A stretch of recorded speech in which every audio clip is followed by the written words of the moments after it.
Go.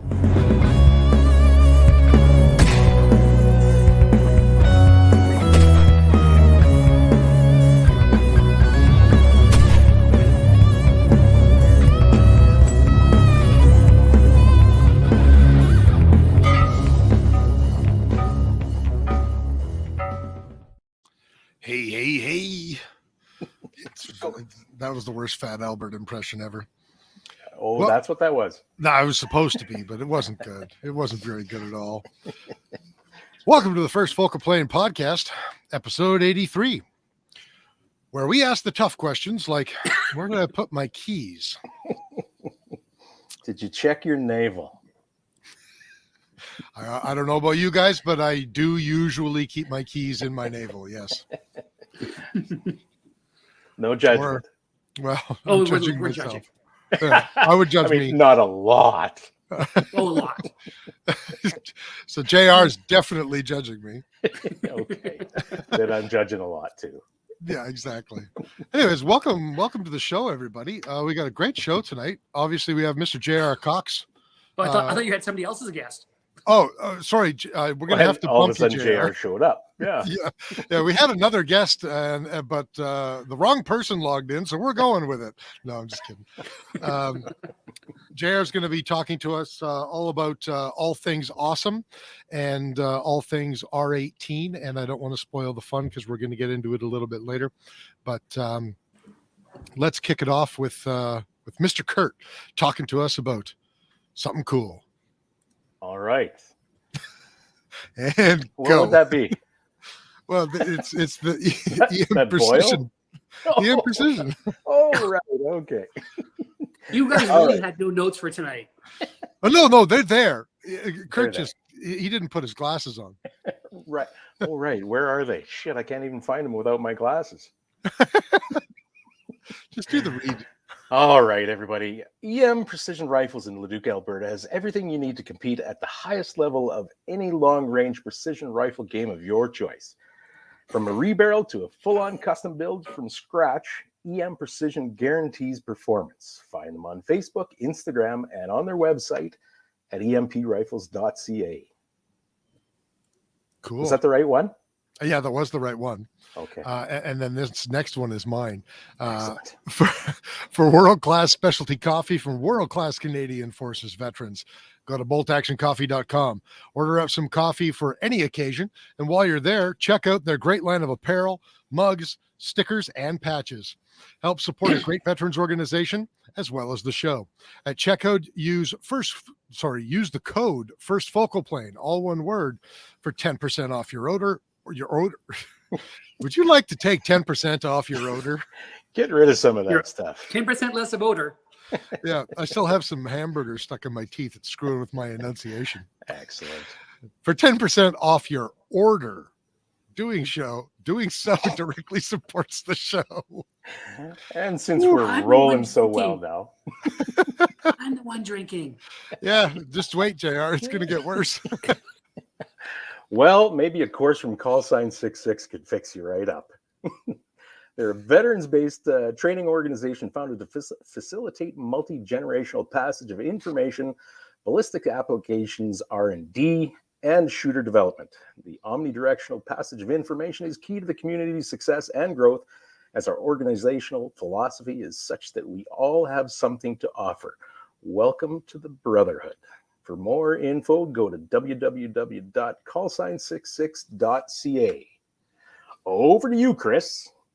Before we go any further, why didn't you tell me that I got dirt on my shoulder? Because I didn't notice. I was too fixated on the meat in your teeth. I must have put my buttstock in the mud and then I was shooting. Sure. Okay. Sure, it was a buttstock. No, seriously, it's the buttstock. Anyway. Jeepers Christie, hey. I'm going to skip one. Just to mix you up a little bit. Apex Optics. Designed in Canada, built in Japan, Apex Optics is made with premium ED glass, resulting in the best optical system that money can buy. The Rival 4-32 competition rifle scope features super positive clicks, a 2-turn indicator, 0 stop, and one of the most thoroughly thought out reticles in the industry. the CLR reticle. Do you know what that means? It's kind of like an acronym, but not really an acronym. It's clear without any of the vowels. Nice. Yeah. You see me doing Mike Freeland back here? You're what? Mike Christian Freeland. As you're talking. I think you need more beard to do Christian Freeland. I might. Anyway, when you buy Apex, precision comes standard. ApexOptics.co. Indubitably. Should we get into the show and I think we'll we save should. the rest of our reads for a little later? I think so. Hey, I want to add on to that though. If you haven't pre-ordered your rival from Apex, why haven't you? Yeah, what's your problem, man? Yeah, I got to handle it at IWA for 4 days straight, and that is an awesome piece of glass. I'm glad I pre-ordered one, so I will hopefully get one in the first or second batch. Well, I believe that both Vanya and Carly are on right now. They're listening right now, so that was a good time to ask for it. Yeah, give me my scope. Sorry, you got to play with it where? In Germany at IWA. Oh, so right, at the Germany show. So the German SHOT Show. Yeah, how was that? It was awesome. It was Germany? really good. I mean, attendance was down a lot, but Sterling had a booth there, so we went in full entourage to support Sterling and try to sell guns. Awesome, beautiful. And Apex joined us, put their scope on one of the rifles on display, and then flogged their scopes in Europe. Awesome. I'm sure everybody was absolutely gobsmacked with the quality of that scope. It was awesome. And the price point, you can't beat it. No, there's nothing else in that price point that gives you those features. Right. Yeah, no question. Yeah. And you know what's even better? They're doing a 1 to 10. And I've been noticing they're getting more pressure to do it in MOA. No, they aren't getting zero pressure. See, Chris? Zero. Even JR. Wait a minute. I'm a person. I count as one. Zero pressure. Barely. So I was just talking with Curt this morning about options. Vanya, no MOA, he says. Chris needs to stop reading from his dream journal, says Carly. I was just talking with Curt. Wait, what's a dream journal? It's where I write down all of my dreams, like an MOA Apex scope. Anyways, I was messaging with Curt earlier today about what I'm going to get for my first Milrad scope while I wait for the 1 to 10, because I want the 1 to 10 that they're going to come out with, and I will 100% be looking for that. But it'll be a Milrad, so. And yet you waffled a little bit halfway through that conversation. Why? How did I do that? Well, you brought up MOA again. Like you just won't let it go. And I'm like, dude, you speak a different language now. You realize that you're that kid on the playground that everybody's just kind of looking at. Yeah. The kid who wears his underwear on the outside of his pants. Everybody else's hockey sticks are going like this. Yours goes like this. I don't play hockey, so I don't get that reference. Does that mean I have an erection on the ice? His hockey stick's made out of rubber. Right. I thought you were Canadian. God. I am Canadian. I'm one of the only Canadians left that doesn't like hockey. Oh no, you don't even like it? Not really. No. You know, if I want to fight such a good place to let out aggression. Well, that's what I'm saying. If I want to fight someone, number one, I'll do it on a more stable platform than fucking skates on ice. Challenge yourself. And number two, I'll do it where like they're facing me and I know that they're coming and I get a fair shot at, hitting them before they hit me. Who wants to take a blindside hit? It's ridiculous. I've taken loss and I'm okay. Just a little twitch, no big deal. Where am I? MOA. And wearing Depends is no big deal at your age, right, Curt? No, that's normal for everybody, isn't it?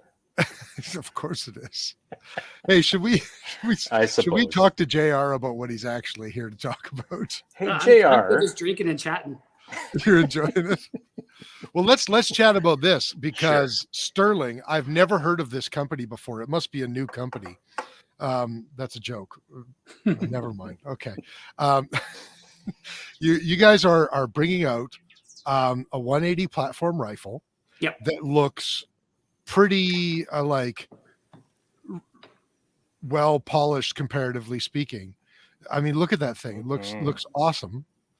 Ryan Christie made the mistake of Googling it before the show, and now he wants one. I don't know how big a mistake that is, but Glad to be of service. Yeah. Tell us about the R18. Where did the idea come from for this? Well, and tell me about it. It started right after the OIC because Sterling had the 102 and the TSR, and they were both made prohib in Canada. So it's kind of like, what's the next thing? Like, we can't be a one-trick pony here. So the 180 was left off the list, and we figured unless there's another OIC right away, it's not going to be, it's the next best thing for a semi-auto. So we, Sterling looked at, well, do they get into the straight pull market? Do they do, what do they get into? And I pleaded and implored for a semi-auto. So the journey began for an R18. I think that's the right decision compared to the straight pulls. So the first thing we were looking at is just trying to do a updated lower for the WS or WK, with an internal bolt catch, like all the features you want, but for, to update it. To be quite honest, we couldn't make it work. Like the extruded uppers, there's just so many inherent shortcomings of the current system that we couldn't do the updates that we'd want to do. Like, we couldn't get the catch to work with the current bolt. So we'd have to, like the bolt carrier, so we'd have to change the bolt carrier. And then when you change the bolt carrier, you got to change the springs and pins. And then you got it became like this domino cascading effect. Mm-hmm. So we just finally said, can we just make a whole rifle? And then we started with that. So it started as a lower, then it went to an updated lower, maybe an updated upper, and then just morphed into a rifle. Right. And then, okay, so what do we want to do with this rifle? And so we started saying, okay, we want to be able to use off-the-shelf parts. We don't want it to be, like, as far as like the trigger group and the takedown pins and the barrel extensions, and so things that you couldn't currently do. We wanted the top rail to be Picatinny. So optics, you could use anything on it. We wanted to just be standardized on these things. And then they already had things like their 102. So they wanted to use the 102 rail. So we used and we needed more room in the front anyway. So we used the AR10 rail. Okay. So it just kind of started with the lower upper, and then we just kind of expanded to the whole thing. Well, cool. So, okay, let's start with the upper, or the rail, sorry, because you just mentioned it. You guys put the barrel extension indexing pin. I want to know about that. Why do you want to know about? Curt had a very interesting experience with the barrel extension indexing. I was quite okay last with weekend. Yeah, he was quite okay with it because he didn't own the pin that he snapped off inside the extension. No. Coincidentally, I did. Hey, you want to know the great thing about that though, Curt? What's that? I was out at the range with it today. Mm-hmm. Is that right? Excellent. Yeah. Good. I was able to shoot a little over half an MOA with it at 100, which means if you put it in a lead sled, it'll probably do better than that. Yeah. Okay, back to the gun. So yeah, that is a nice length rail, actually. That looks awesome. Well, the rail goes. I'm just gonna make sure I get my camera. Yeah. So the rail just covers because the gas system's right here. Right. Like the piston system's here. This is so, carbine length? No, we use rifle length. You went rifle? Awesome. Okay. Yeah. So we found that when we tested the rifle, and we tried using mid-length like the other guys, just to see, so it would give you more flexibility with your barrels and other things, and you could put a shorter handguard. But there's a lot of issues when you used ammunition all the way from cheap Barnow up to like IVI 77 grain. So the power, the gas, the oomph. And so there was issues in reliability. So then we went out to the rifle length gas system. Not only does it shoot nicer, like it's way flatter shooting, but all of a sudden 90% of all the ammo issues went away. Really? Yeah. So when we shoot, it's funny. So when we test it and you fired like the underpowered Barnow, you could see where like you could really watch where the ejection was of the brass. Okay.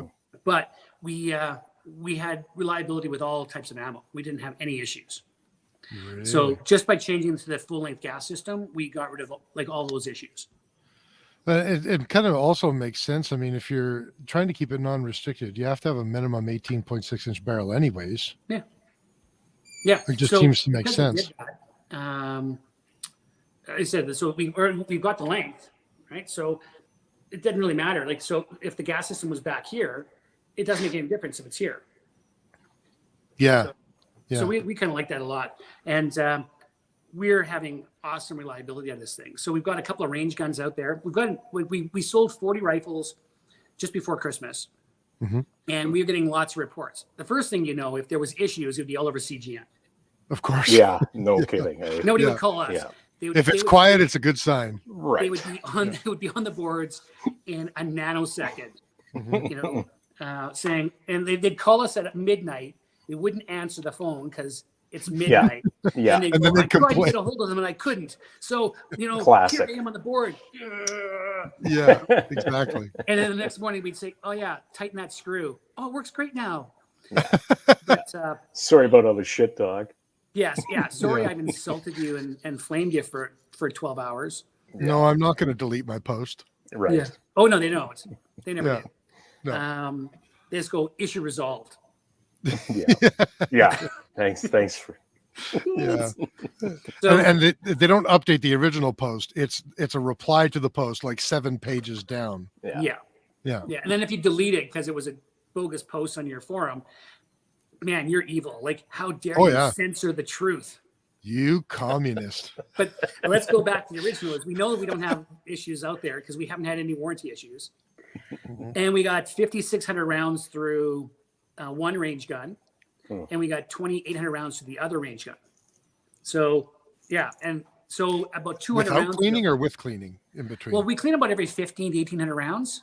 Okay. All And right. cleaning entails taking off the handguard, pulling the gas system out. And the gas system is all of this. This is the gas system. Right? Right. And ours is purposely made in lots of parts. So you got the, okay. So you got the gas, Looks like a block, gas the block. extension. Yeah. Then you got, 'cause it's a short stroke system. That's Okay. the actual guide. You got another cup there and then you got the rod. I like So that. gas hits, comes out, and it's really short stroke. Or Yeah. Right. book, Yeah, there right? we And go. then it bleeds off right about there. So Okay. it only really moves about 2 inches. And then this will shoot back a little bit more, but that's it. Right. Oh, That's enough And all of stroke that- to hit the carrier and drive it back. And all of that would fit in my Sonic cleaner for easy cleaning. Yeah. Well, you don't even have to. Like, so when we take it apart at 1,500, we take it off, we wipe this down, Yeah. and we wipe this down. And that's all that gets dirty anyway. That's all you gotta do. But because there's a lot of flex here, one of the shortcomings with the current systems out there is they're snapping this. This is all one piece.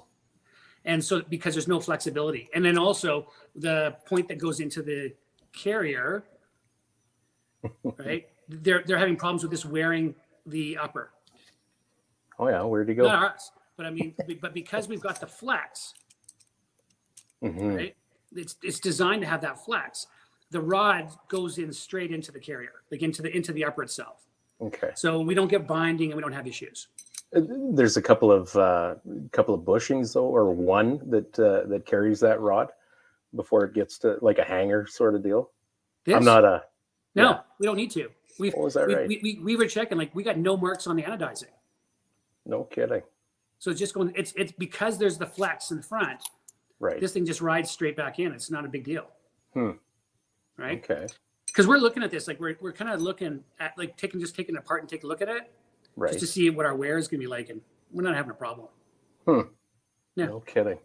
And since there's That's no awesome. gas going into the system, there's no carbon buildup. You wipe the head of the bolt, Right. just add a little more oil, put it back together. So what's that bolt design like then? The bolt head itself, like or the bolt carrier, like here's the bolt Well, carrier. Both. Oh yeah. Okay. Yeah. right? So like people say, oh, it's an AR-15. It's not an AR-15 bolt head. It's because you don't get the same geometry. But yeah, but that's the system. So in the first ones we made. Can I see the back plate on that? We had these really beautiful gas rods, and we nitrox them. Yeah. You're giggling over there, Chris. No, I'm just noticing that because you're on speaker, if you're talking and I ask you a question, you can't hear me, but everyone else can. It's okay though. The question was, I wanted to see the back plate on that because that looks thicker than, that looks nice. Yeah. Okay. Awesome. Yeah. Cool. And we put a neoprene buffer. Okay. Oh yeah. Is that what that is? Okay. Yeah. And just, just in case there's a problem, we want it to whack into the neoprene and not the back steel plate. Yeah. Makes sense. And then, and then our bolt carrier itself is, we're pretty happy with it, and all rounded, nice. We're pretty happy with the quality of all of our parts but when we made the first batch of rifles, the first batch of rods, we nitroxed them thinking it would look all pretty, except they're not very thick. So the nitrox ended up penetrating too far. When you drop them at a 45-degree angle, they would shear.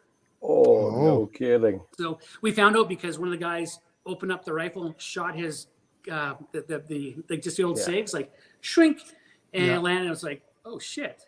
And we thought maybe that's isolated. So we grabbed a bunch and just started dropping them, and they were shearing. It's like, so it's like, that's a bad design. Oops. Yeah. So you know what though? Hey, you guys caught it, and that's what's important. Right. Yeah. It's not important that like your first generation has some flaws. What's important is that you're catching them.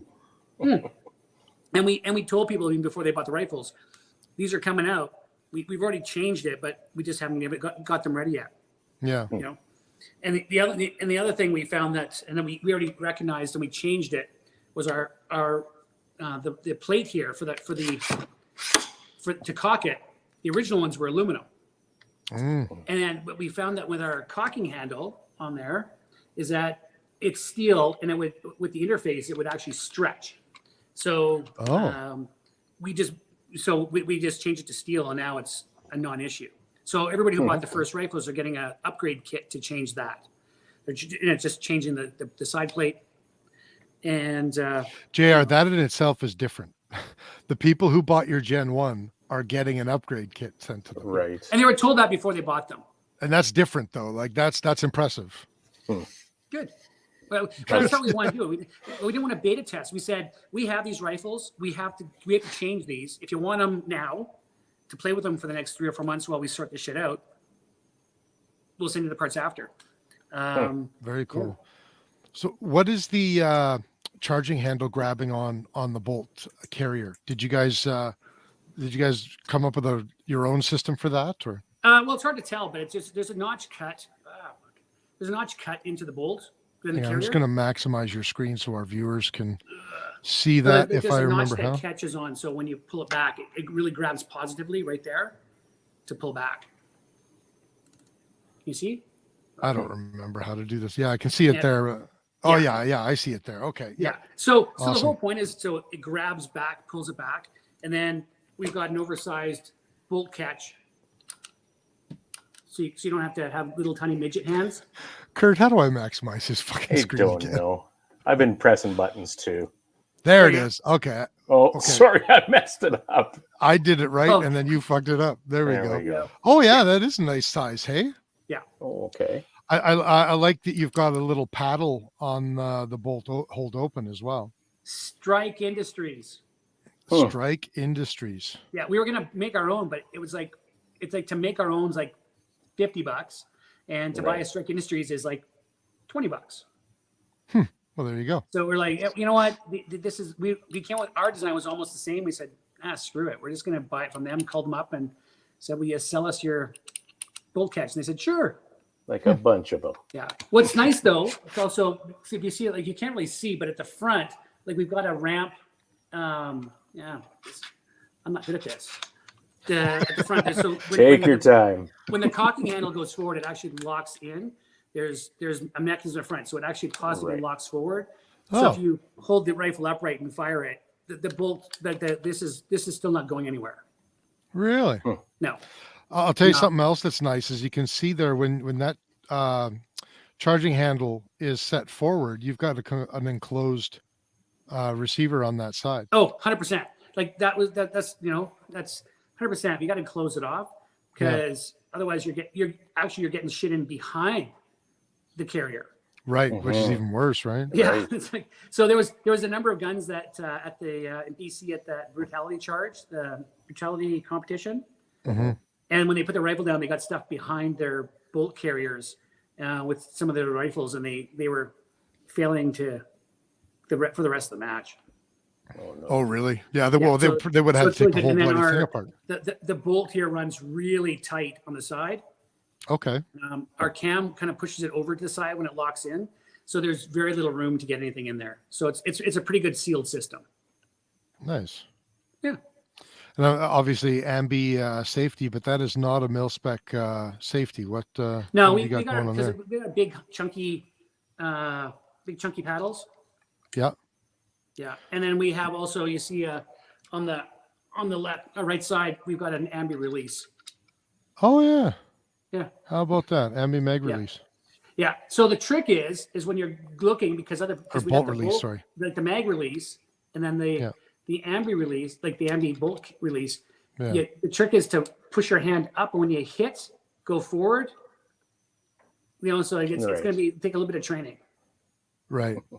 So you got your tactile Yeah. So landmarks. guys who used to use just the AR with no Ambi, they're gonna for the first couple times they're gonna drop their mag until they figure it out. I'm sure they'll figure it out though. Well, I hope they do. Yeah. Yeah. Quick question while we're going along here, because Scott thinks he missed it, but I don't think he did. He was wondering the calibers that it's available. Obviously 223 Wild. Yeah, 223 Wild, and we're just waiting for bolt heads, and then we'll be coming out with 7.62 by 39. Oh, okay. Any 6.5 Grendel? Chris, nobody Easy can enough see to you do. winking like that. Oh, hang on a sec. It's not do it again. MOA. Right. It's not MOA. Thank you, JR. You know what? I'll tell you what. If you get some 6.5 Grendel bolt heads in, I'll convert for sure. I believe I said something similar to Vanya when he said that he was going to do a 1 to 10. I said I'll convert to Milrad for sure, but I'm going to make you the same promise. What is the bolt head? Actually, I don't even know. What bolt head? What bolt head does it use? Well, Like from cartridge what so I don't have a lot of experience with it. I'm just wanting to get into it. So from what I understand, The Grendel it's is the just same bolt slightly head different. as the by 39. Well, from what I understand, you can use it, but a specific 6.5 Grendel bolt head is just a slightly different size because what the hell was it? So the 6.5 Grendel is using a different parent cartridge or Come something. on, somebody on there has got to be able to answer this question. Yeah, for us. like somebody's got to know the answers. Ryan, I kind of don't. Because I looked it up a while ago and now I can't remember. I'm pretty positive that it's the same, Chris, but I don't know enough to argue with you. Yeah, But and you also could be right. So I can argue with you, but it doesn't mean I'll be right. Because if it's just So if it's Dan the same says bolt it head, is the same for that and 6 mil arc. Yeah, then it'd be easy because it's just a barrel. Yeah. Because it'd be Yeah. the same barrel extension. And All it's gonna be based off the gas block. 220 Russian. Simple. Vanya's just stirring the pot, I think. Yeah, but when you convert the 308 to MOA, it becomes 7.62 by 39. Riding on a unicorn. Yeah, riding on a unicorn. So let's talk about compatibility with this sucker. What is AR-15 compatible and what is proprietary? Well, we use like if you look, so we use we have a 1913 backplate, Yep. right? So then we have an adapter so you can go buffer tube. We have an adapter to go with a folder Zukov. Nice. and then we have an adapter to go with A2 stock. So Oh, I want the A2 adapter. That's awesome. yeah. So, because Ryan Stacy blew us away and he said he's got a new barrel that's got a 0.936 gas block, specifically designed for the semi-autos. So that fucker threw my engineer, the engineer, into a loop because we're trying to make it fit. And it's like, fuck. You're trying to make it fit just for him. Yeah, well, because the thing is too is like the system is so robust that it would make a good DMR. Oh, sure. Yeah. Okay. Right. So then, especially with the A2 adapter. So we're trying to figure out how to make it properly fit. So we might have to go with a shorter handguard. But then as a good DMR rifle. Help me out. Why a shorter handguard? Because we got to get the gas block underneath there. Like the gas block for 9.3 is just so beefy to have enough strength around the barrel, because it's basically, generally barrel blanks are 1 inch. So you're not really turning it down a lot. Oh, okay. Yet, what does Yen says, aren't they blowing up? Is he talking about something we were talking about, or is he referring to my... No, Jens is talking about Scotty's got a rifle that he decided he'd his triggers proof test it. Yeah. We're not proofing these right now. No. I wouldn't either. So Dan, I think, is fucking with me. He's trying to convince me that 7.62 by 54 is 308. The 308, Chris. Yeah. Well, I guess technically it is 308. It is. Technically, Dan's just not with really a rim and a little bit longer. Yeah. Well, he's leaving that part out. So lower parts kits are all AR. Yeah. Awesome. And so the drop-in triggers work fine. We've tested it with Trigger Tech. Okay. When we get the next batch of rifles in, we're actually going to send one to Trigger Tech. They said they would happily test all of their triggers in it. Okay. Because they think that the 9mm trigger might be the best choice. They hypothesize that because on the AR-180 platforms, the bolt carry is about 1/4 to 1/3 inch higher than on an AR-15. Okay. So the in line with the firing pin. So where the 9mm is also higher. So because of that, Trigger Tech is thinking that they're going to test it and see what the strike force is and which trigger is best to use with it. And if the 9mm is producing enough force, then go with it. Well, the 9mm actually needs more force. Oh, does it? Okay. Yeah. So then, okay, that makes sense. Yeah. Huh. Very cool. So we'll find out because we'll let Trigger Tech tell us.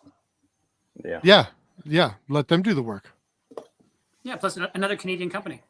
Yeah, exactly. So let's talk barrel. We know what it's chambered in right now, but tell us a little more about the barrel. Most of our barrels are Chromoly barrels. Okay. They're a match blank.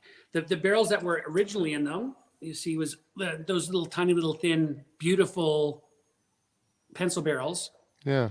And I love the look of them, but because the gas block is so far back, right? We were getting with those little tiny barrels, we were getting too much flip, in the middle. So we went to a slightly heavier barrel, and then we went for aggressive fluting. So we're adding about 0.4 of a pound to the thing. Okay. But we should get rid of all of the, most of the flip of the rifle itself. So we're looking forward to that because the barrel is got an extended root. So we actually used HK. They've published all kinds of military studies on barrel design. Okay. So we might as well steal the Germans' technology. Yeah, why not? And, their studies on it. So when we designed the barrel, we went for a very extended root because most of the flex is in the first couple inches in front of the chamber, and the chamber is back here. Okay. So this is where the flex is. So by extending the root before we start tapering it down, we lose a lot of that. Now, because with our fluting and the slightly larger, we should get rid of the rest of the flex. Because we're getting about 1.5 MOA, 1.5 to 1 3/4 with the pencil barrel. We should be able to get this down to somebody should be able to consistently shoot 1.25 minutes. Okay. With this, if you start going to the heavier monster target, then obviously you bring it down even further. Yeah. So are those available as well then, the heavier barrels? Or will they be? The next batch will only ship with these barrels. Okay. This is going to be like when they're all pretty and black. Okay. But they'll that's what the standard barrel will be the midway barrel. Okay. Cool. And Sterling is making these barrels, or? Yeah. Awesome. Yeah. So that's the thing is too. So we're not going to be reliant on Faxon or anybody else. Like the whole point was to make this as like non-ITAR for international market. Yeah, that makes sense. Seems like a good plan. There's a lot of work in that barrel. There's a lot of work in the barrel. Mm-hmm. Yeah. It's a really pretty barrel. I bet, yeah. So, and the muzzle brake actually I think is a beautiful piece of work of art too. Ugh. A lot of work went into the muzzle brake because when you look at the slow-mo shots, you can see this fireball just up above it, directly above it, pushing it back. So it's not just a bird cage. Right. Plus it looks pretty, but but it really works well. Those are important things, you know. Yeah, and that's the thing is, so it's by making these little steps, it looks simple as in like, oh well, you know what's adding to the cost of this rifle? Like just put on a bird cage. Like some people were going, well, I want you just to give it the cheapest barrel. I'm like, no, like if you want the cheapest gun, go buy your WS or your WK. Yeah, like that's the standard at $1,200 to $1,600. Right. Yeah. This is designed for the market beyond that. Yeah. Like we didn't want to make any compromises in this. Like even the fact that we're nitroxing and then magnetic particle testing the bolt carriers, and we're just doing all kinds of little things to this rifle. Mm-hmm. You know, so that you don't have to do a whole bunch of upgrading and whatever elsing after you get it. We don't want to. Yeah.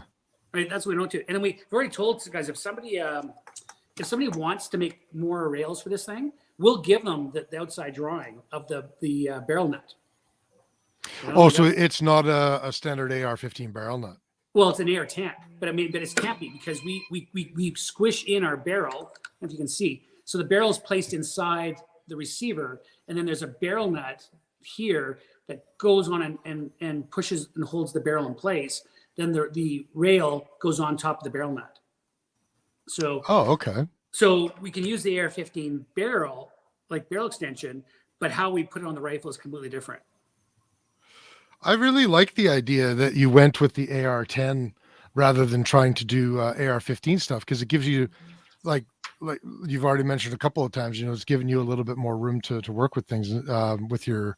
I'm just thinking about some of the other 180 platforms, and they're having issues with certain hand guards because their gas block doesn't fit inside the hand guard, and you know, all these types of issues, and that kind of isn't a thing if you're using AR-10 styled hand guards, barrel nuts, etc. Right? Yeah. Well, the thing is too is we got lots of room, so if there is flip, like you can keep it free floating, no problem. Mm-hmm. Right. And it's because of we're pretty aggressive on the design of the 102, like the 102 rail. It's so light already that the difference between the 5.56 rail and the 308 rail is negligible.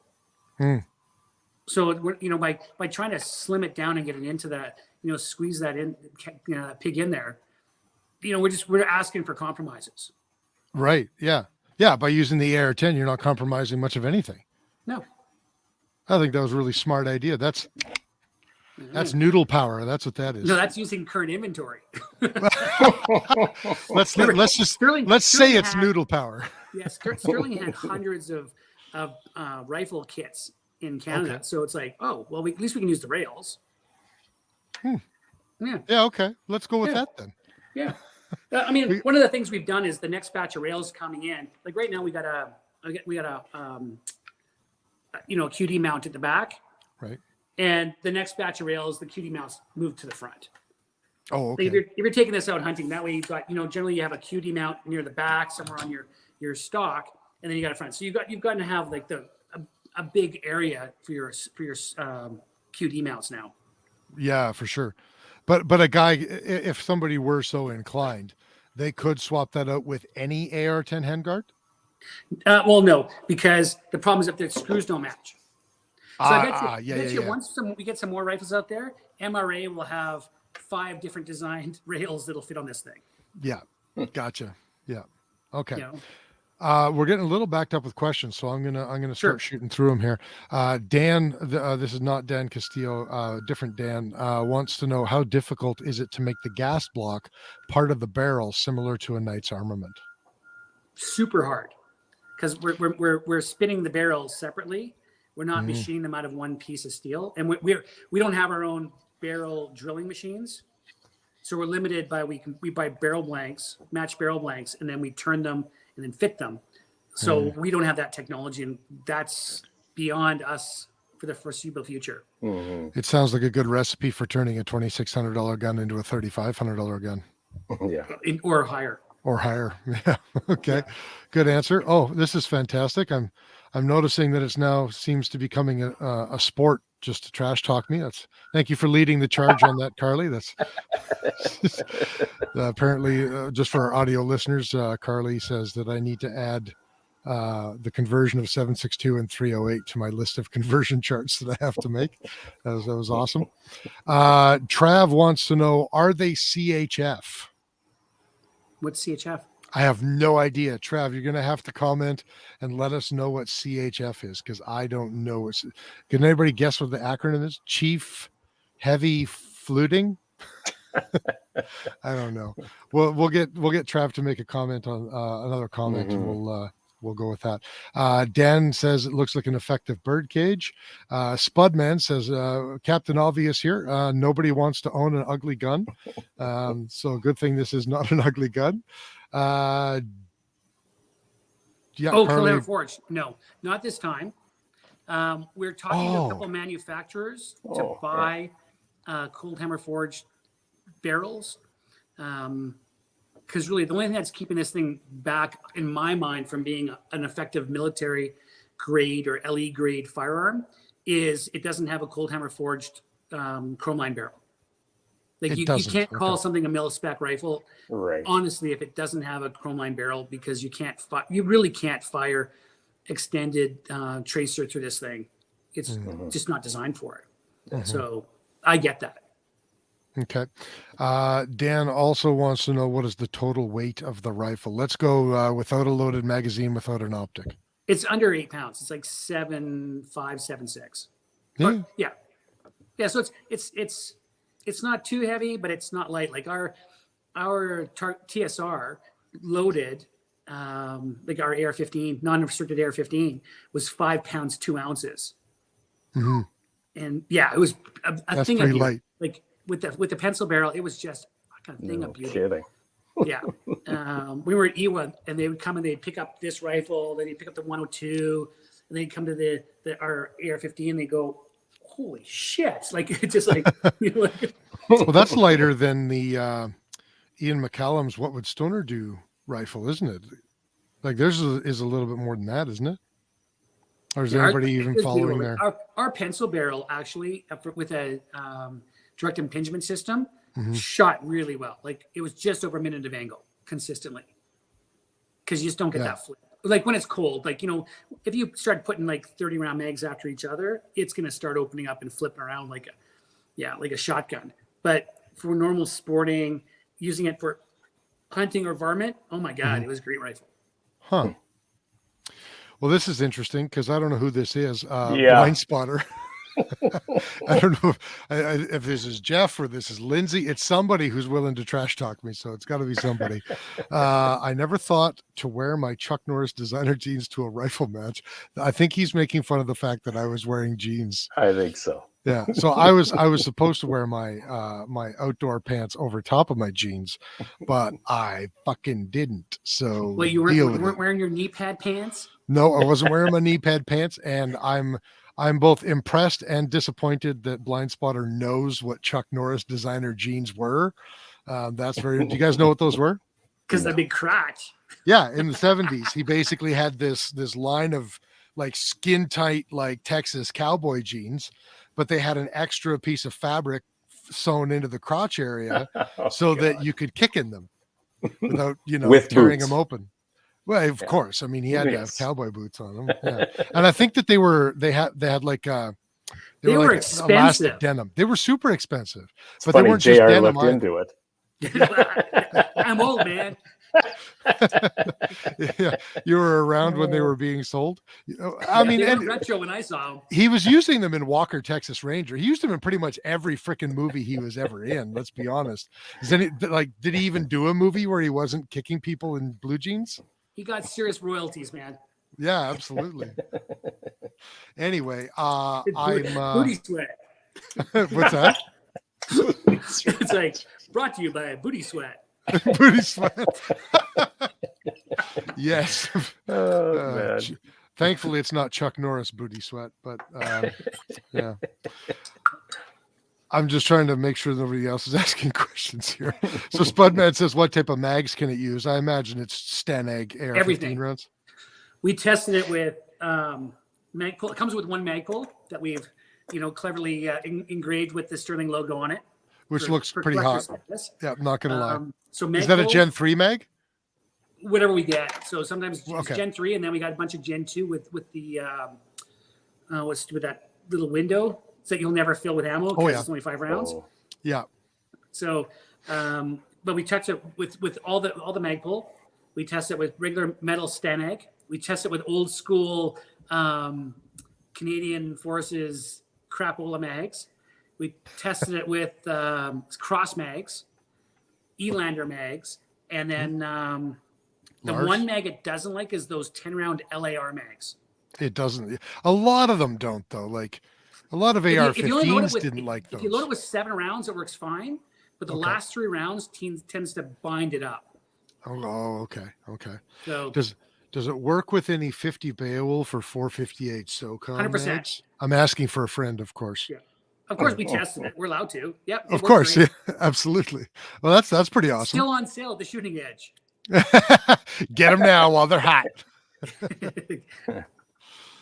I think I'm now that I'm thinking about it, the 458 SOCOM mags that I absolutely do not own, I did get from you guys in Calgary. Yeah. Well, I brought in a ton of them. And Yeah. they held them up at the border for probably 2 months. Oh, really?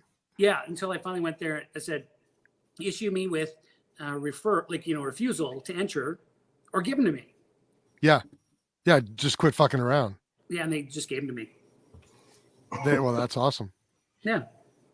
Huh. So Curt just answered Alex's question here. He said, what will it be chambered in? We answered that before, but it's not 6.5 Grendel, 7.62 by 39. Yeah. Oh, sorry. I got, Something we didn't that's talk an about. easy one. And a lot of people like that round. that's true. Yeah. Yeah. Right. Something Even we didn't though talk we'll about, never but get cheap surplus ammo anymore. Yeah. Yeah. Something that we didn't talk about, but I absolutely noticed when you were showing off the guns, the flared magwell, which is something that is sorely missing since the AR-15 became Safe Queens. That looks very nicely flared. That's nice to see. And it actually has a clean look. Yeah. Yeah. It looks very nice, actually.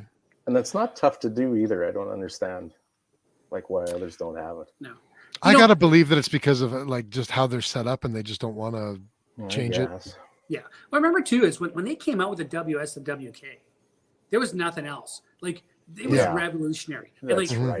we can, and that's now what, 4 years old, the design, 5. Yeah, something like that. Yeah. So I remember the pre-orders not that long ago. The pre-orders were at $9.99 Canadian. Yeah. So let's we've just moved things forward.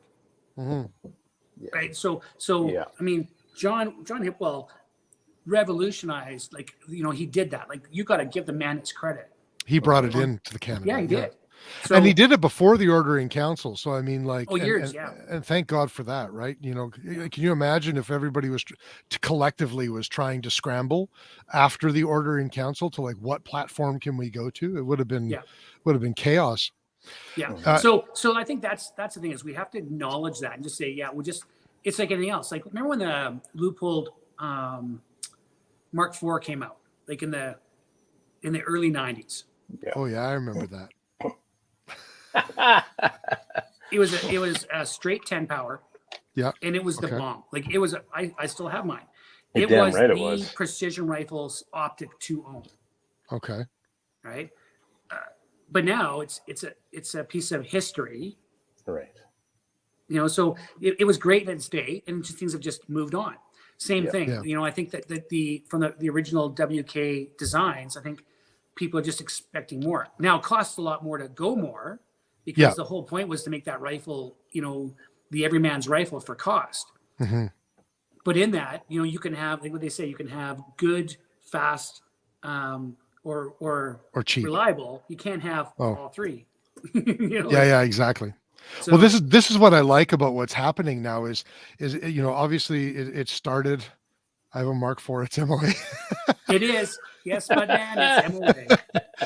Oh, okay. So I'm not speaking another language. I'm just speaking an older version. Old language, Yeah. Okay. Yeah, it's hieroglyphics, man. Yeah, I was gonna say, yeah. You know what? Hieroglyphics are pretty goddamn cool, JR.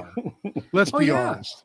They are. Yeah. We'll put you in your little glass cage and put you in the What I was trying to say is what I really like what's going on in the industry right now is everything may have started with that WK, and I think their original intention was like non-restricted under 1,000, and that was all fine and good.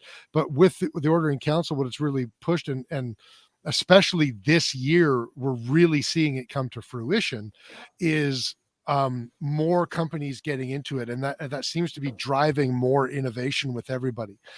What I especially like about your guys' entry is that it's not a carbon copy, essentially, of everybody else's. It's a different price point.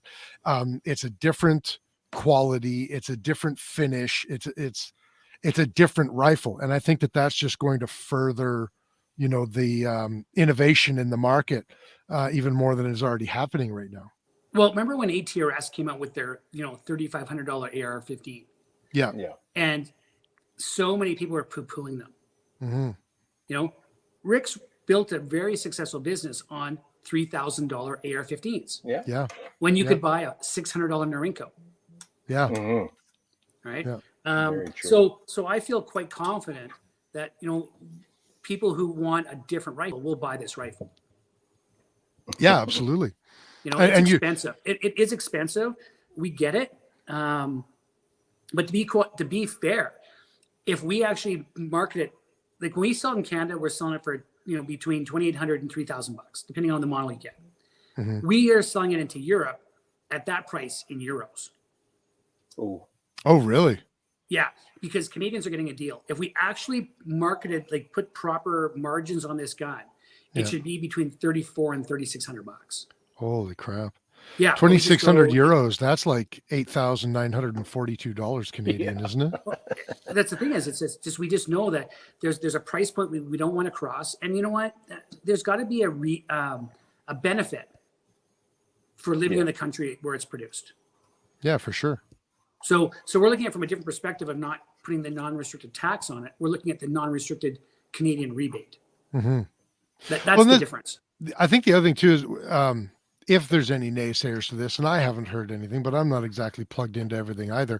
But along with additional cost, like there's a lot of additional things on this rifle. And I think that if you were to even first of all, I don't think you could do the same thing, but I mean, there's so many pieces with your shell deflector, with the, you know, like you mentioned, the tight tolerance on the bolt, how the bolt comes right up to the face of the receiver there, non-reciprocating charging handle. You've got the AR-10 design on the I love how you're show and telling as I'm talking. You got the AR-10 design on the handguard there. You got a nice the 1913 rail on the back already. You got the flared mag. What, like this? There's just so many things that you're getting for that additional money. That, like, is it really a matter of, oh, this gun is more expensive? Well, it's the difference between buying, you know, a Toyota and an Audi, right? Or I'm sorry, Jens. I said Audi. A Toyota and a BMW. I think you're right, Chris. Yeah. Jens is already pissed at me. I'll go with the BMW. Really quick, I don't know why we keep coming back to this. I keep bringing us back to it. Maybe I like the attention, but Scott had mentioned, I think he was insinuating that I had balls because I wore a Canadian tuxedo, and then to a competition, and then the comment was made that I would need to have the dinner jacket to complete the look. And I'm telling you all right now, I am going to be scouring all Salvation Armies. If anyone has one I think in size XL, I guarantee you I will show up to the next LRSS match. No, scratch that. Even before then, I'll show up to Sapril on June 4th in a Canadian tuxedo if somebody can get me the dinner jacket. I haven't worn camouflage except when I hunt since I got out of the Army. And I've shot in competitions, and it's fucking jeans or like maybe 511 pants. Yeah. Regular boots. Like I refuse to show up in camouflage, any of that stuff. Man, I will find 100%, a jumper. Yeah. Jumper. I will 100% Canadian tuxedo it if someone can find me the jacket. I don't even know if you can find those anymore. But anyway, somebody give me a Borat suit and I'll wear that one too. I'll tell you what, JR, we'll go to a competition together. I'll wear the Canadian tuxedo. You can wear the Borat we'll win bikini. Because everybody will be like, I don't want to lay down there again. Nope. You can just be the last one to shoot every stage. Oh no, you want to be the first one because then you leave my butt sweat. They'll be like, I'm not going anywhere near that stage. I'll take the DQ, man. They know exactly where to lie though, because there'll be a divot if you go prone. At least we hope there'll be a divot. Scott says he feels like he's a part of 70s history too. Hey. Yeah. Where are we here? I'm trying to catch up here. I think I've got through all the questions. Yeah. For once, or did I miss something? Oh no, Dan just says, Chris, I may not have been born yet when the Mark IV came out. Who's Dan Castillo hadn't? Oh yeah. Well, good for you, Dan. What year did it come out, JR? Which one? The Mark IV? The Mark IV. I think it was early 90s. The scope? I think it was 88 or 86. And then it was the scope till probably about 93 or 94. Well, unfortunately, Dan, I was born then, but I was too busy watching He-Man and Sesame Street to give a shit. Well, in the 80s anyways, I think I had moved on to much more adult things like The Simpsons by the 90s. But what else do you want people to know about the R18, JR? Do you have an ETA on your next batch, or is that so the Sterling guys were just moving their factory last week, and the last couple weeks, so they're all doing the like just painting floors and moving machines and all that stuff, because the place they were building guns before was way too small, and they were on top of each other. Okay. Or are you moving on to the rum now, are you? No, I had the rum all along. This is a new bottle. Oh, good boy. Oh, this is bad, guys. Oh, yeah. Enjoy. Yeah. Me and my little girly hands can't even uncork this son of a... It's just because you're eating crappy hamburgers. That's why. In my fairness, they really rammed that cork in there. Sure, that's did. What she said. Yeah. Anyway, you were saying there, JR? I was saying in my politically correct tone. So that we expect them, like they're going to start building rifles again this week. Okay. So I would say realistically, we'll start calling people are on the list. Like the end of next week, because they got to build them, test fire them, clean them, package them up, give them to us, and then we can start selling them. Once they start rolling, because now they've got more space and they've got like the staff are trained up on building the rifles and all that kind of stuff. It'll kind of be a trickle for a couple weeks and then just continuous. Oh right. Oh yeah. Okay. That's cool. So there should be no more lulls. You know what? If you guys, so wait a minute, where exactly are these being made? Who wants to know? Just the country. Are they being Canada. made? They are being made in Canada. Yeah. Okay. Yeah. Now, So head that's office awesome. Sterling's head office is in the UK. They opened an office here, and they're doing everything. And I know the people that own it really well, and they're doing it here. Awesome. Because otherwise, if they came from the UK, they'd be $4,000 fucking rifles. Yeah, no kidding. Yeah, well, exactly, right? Yeah. Cool.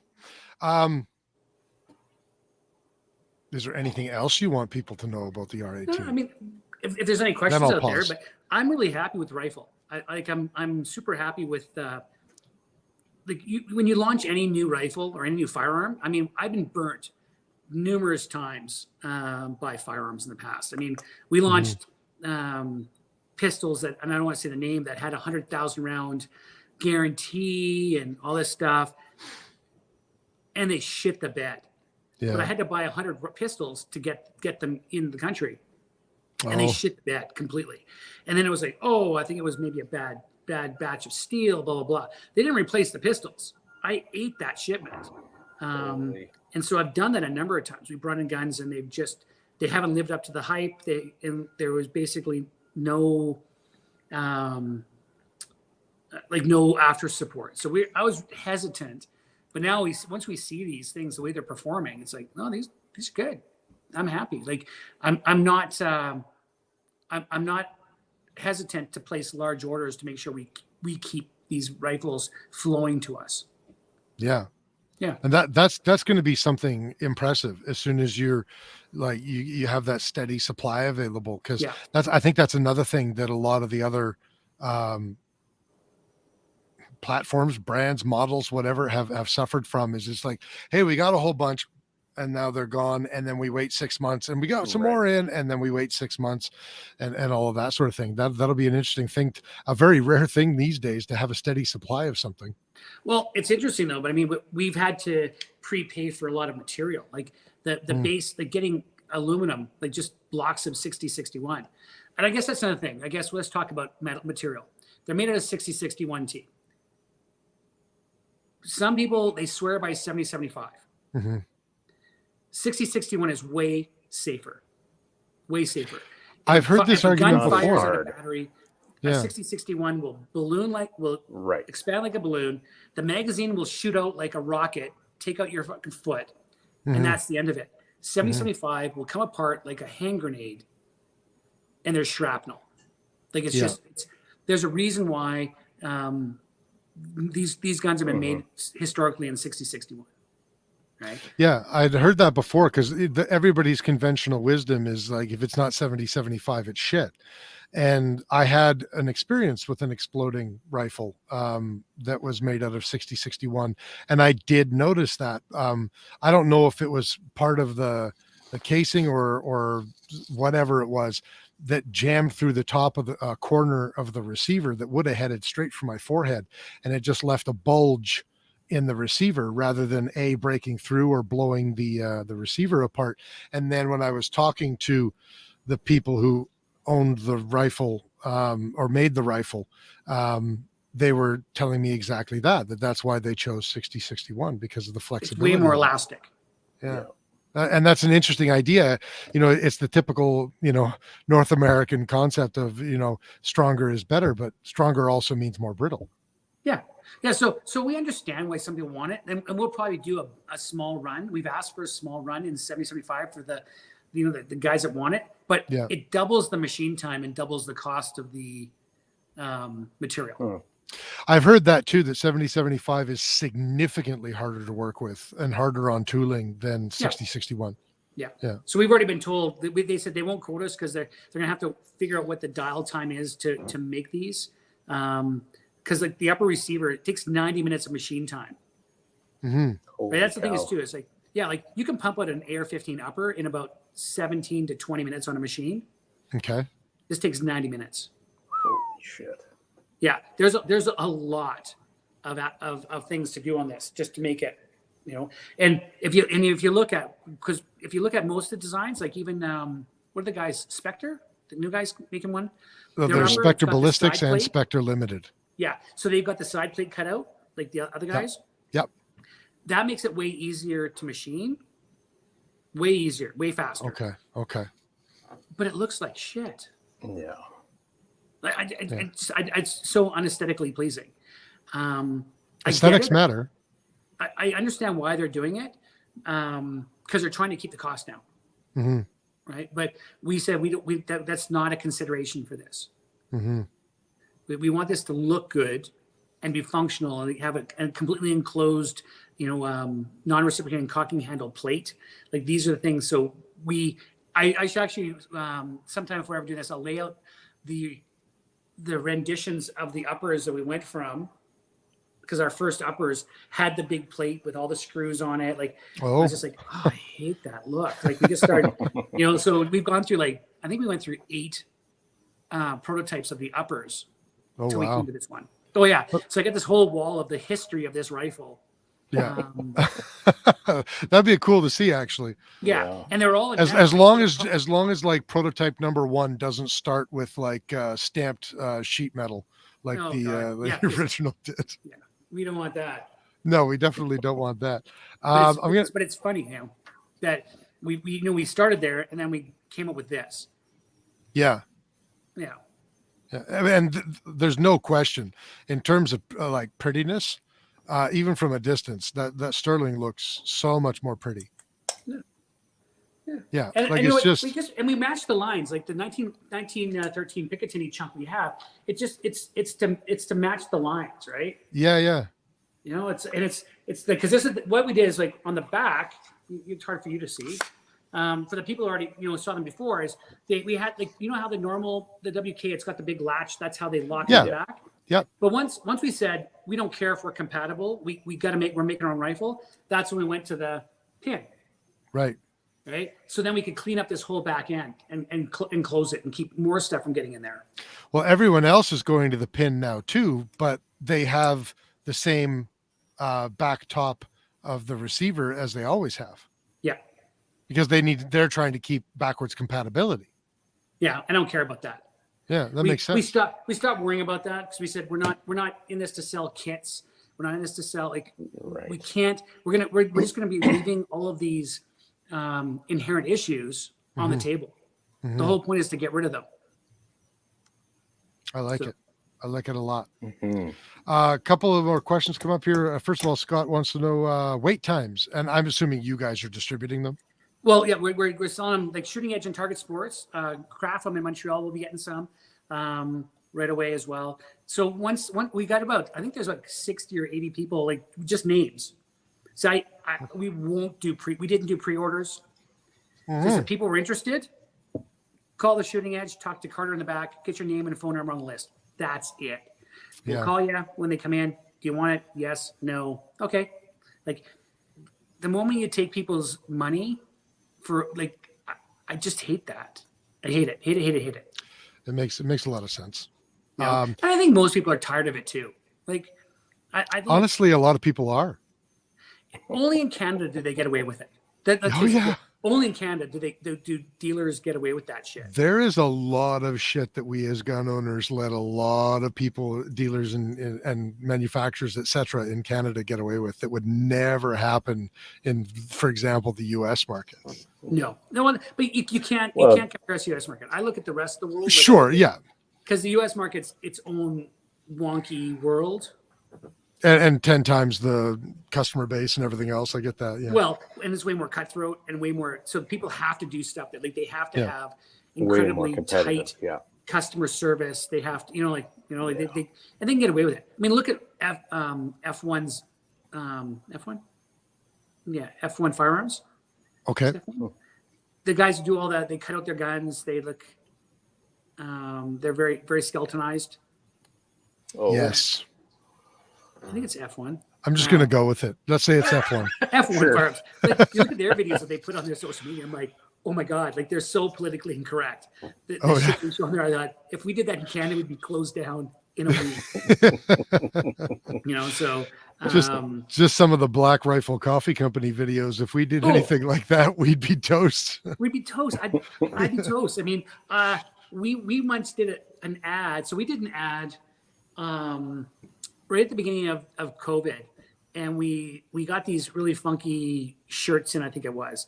And we said, getting ready for the Boogaloo. Like they were like the new 511 funny shirts, ready for the Boogaloo or something like that. And a funny shotgun. So we said, your Boogaloo package, shotgun and this funny shirt. Yeah. making fun of it. This is like 3 years ago. And then halfway through the COVID, we get a phone call from CBC. They're researching the Boogaloo, and we've been linked to the Boogaloo, blah blah blah, and we're the movement. She said, "Yeah, we're actually the center of the movement in Canada."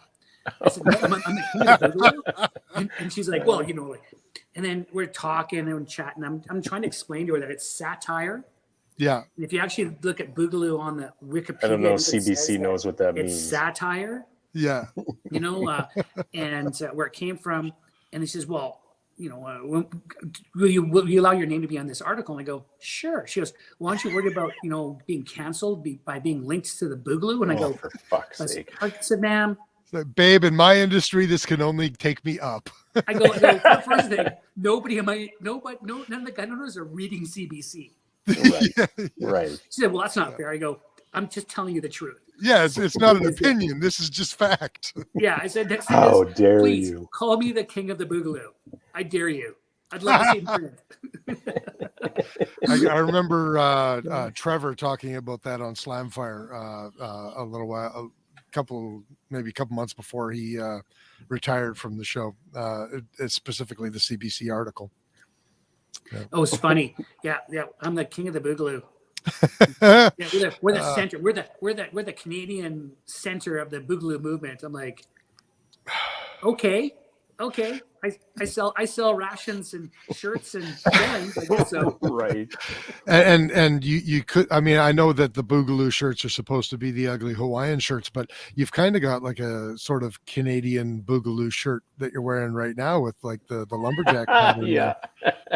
Yeah, that's the Canadian Boogaloo. This is a very expensive Laxon British hunting shirt, I'll have you know. Oh, right then. Oh, very good, sir.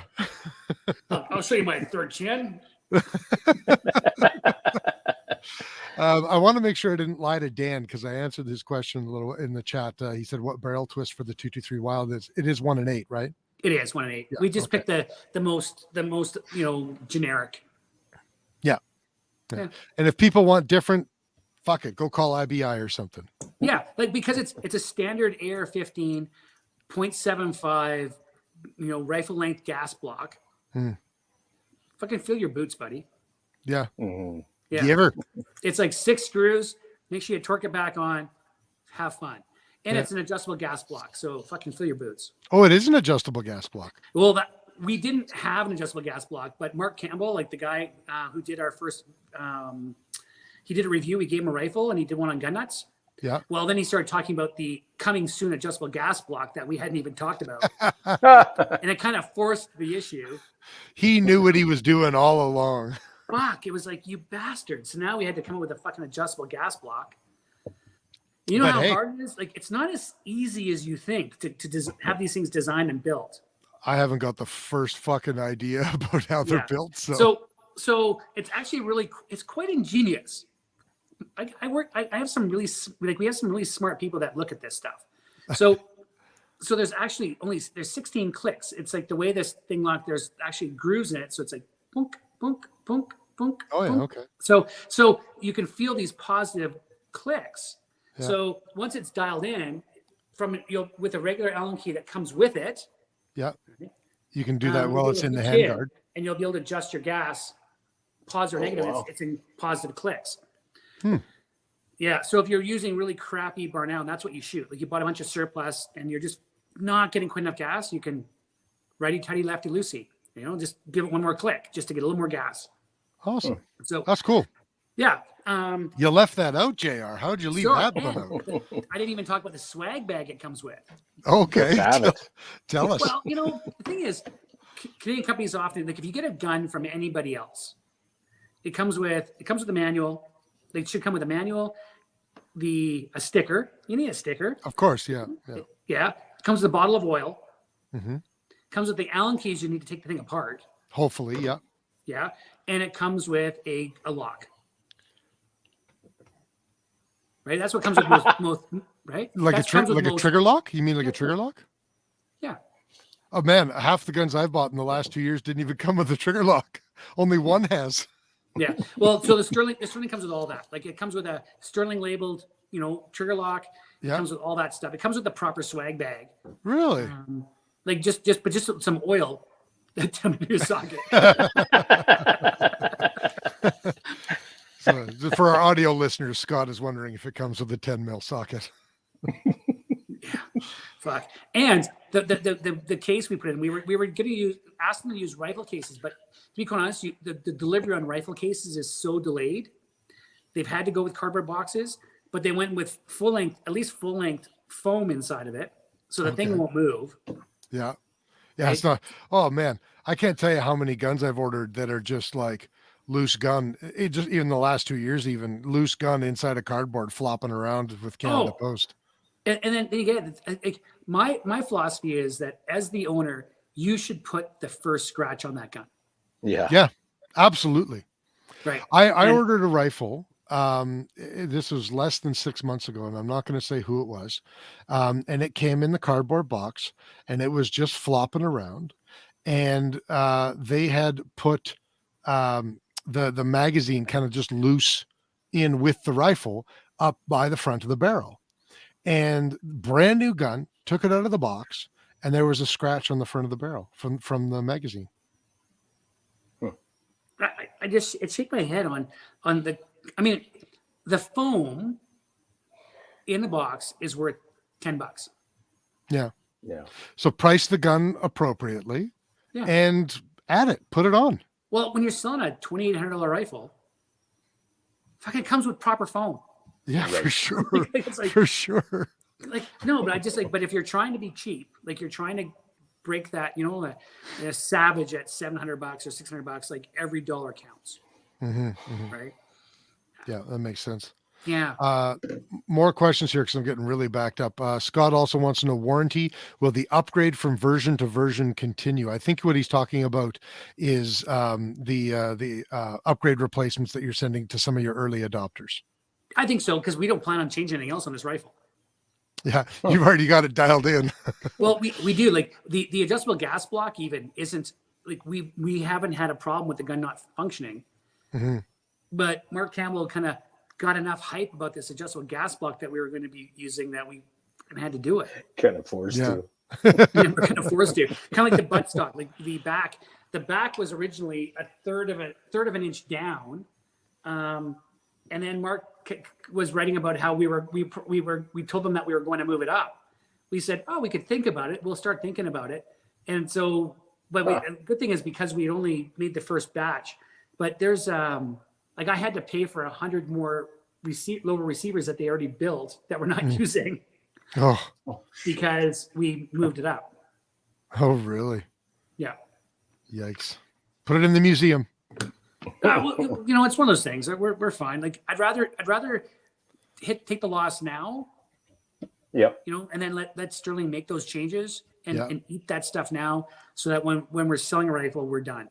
Yeah, and you don't have to deal with so many different versions and trying to stock parts and deal with issues. It's got to be so expensive trying to do that all the time. Every time you do a production run, you have a design change. That's got to be a very difficult way to get ahead.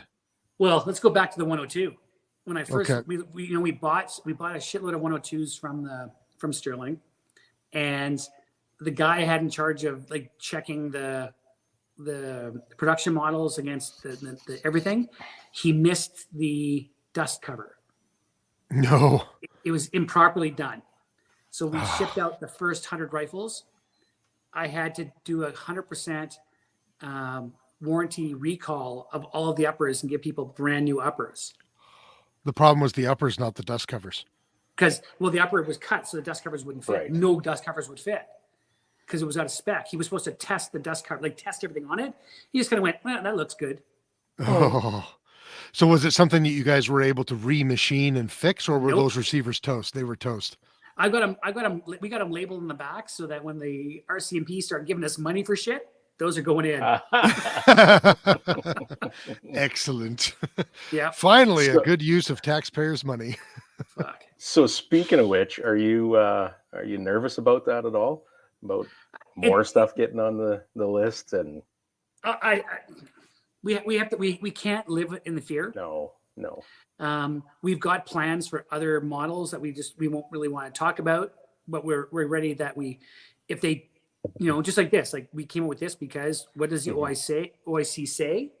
What can we do? So the same thing. We're working on models so it can be faster. So we have these in our back pocket. Yeah. So that we already have them prototyped. We already have them designed. We already have them good to go. So whatever they do to us, then we can react quickly. Mm-hmm.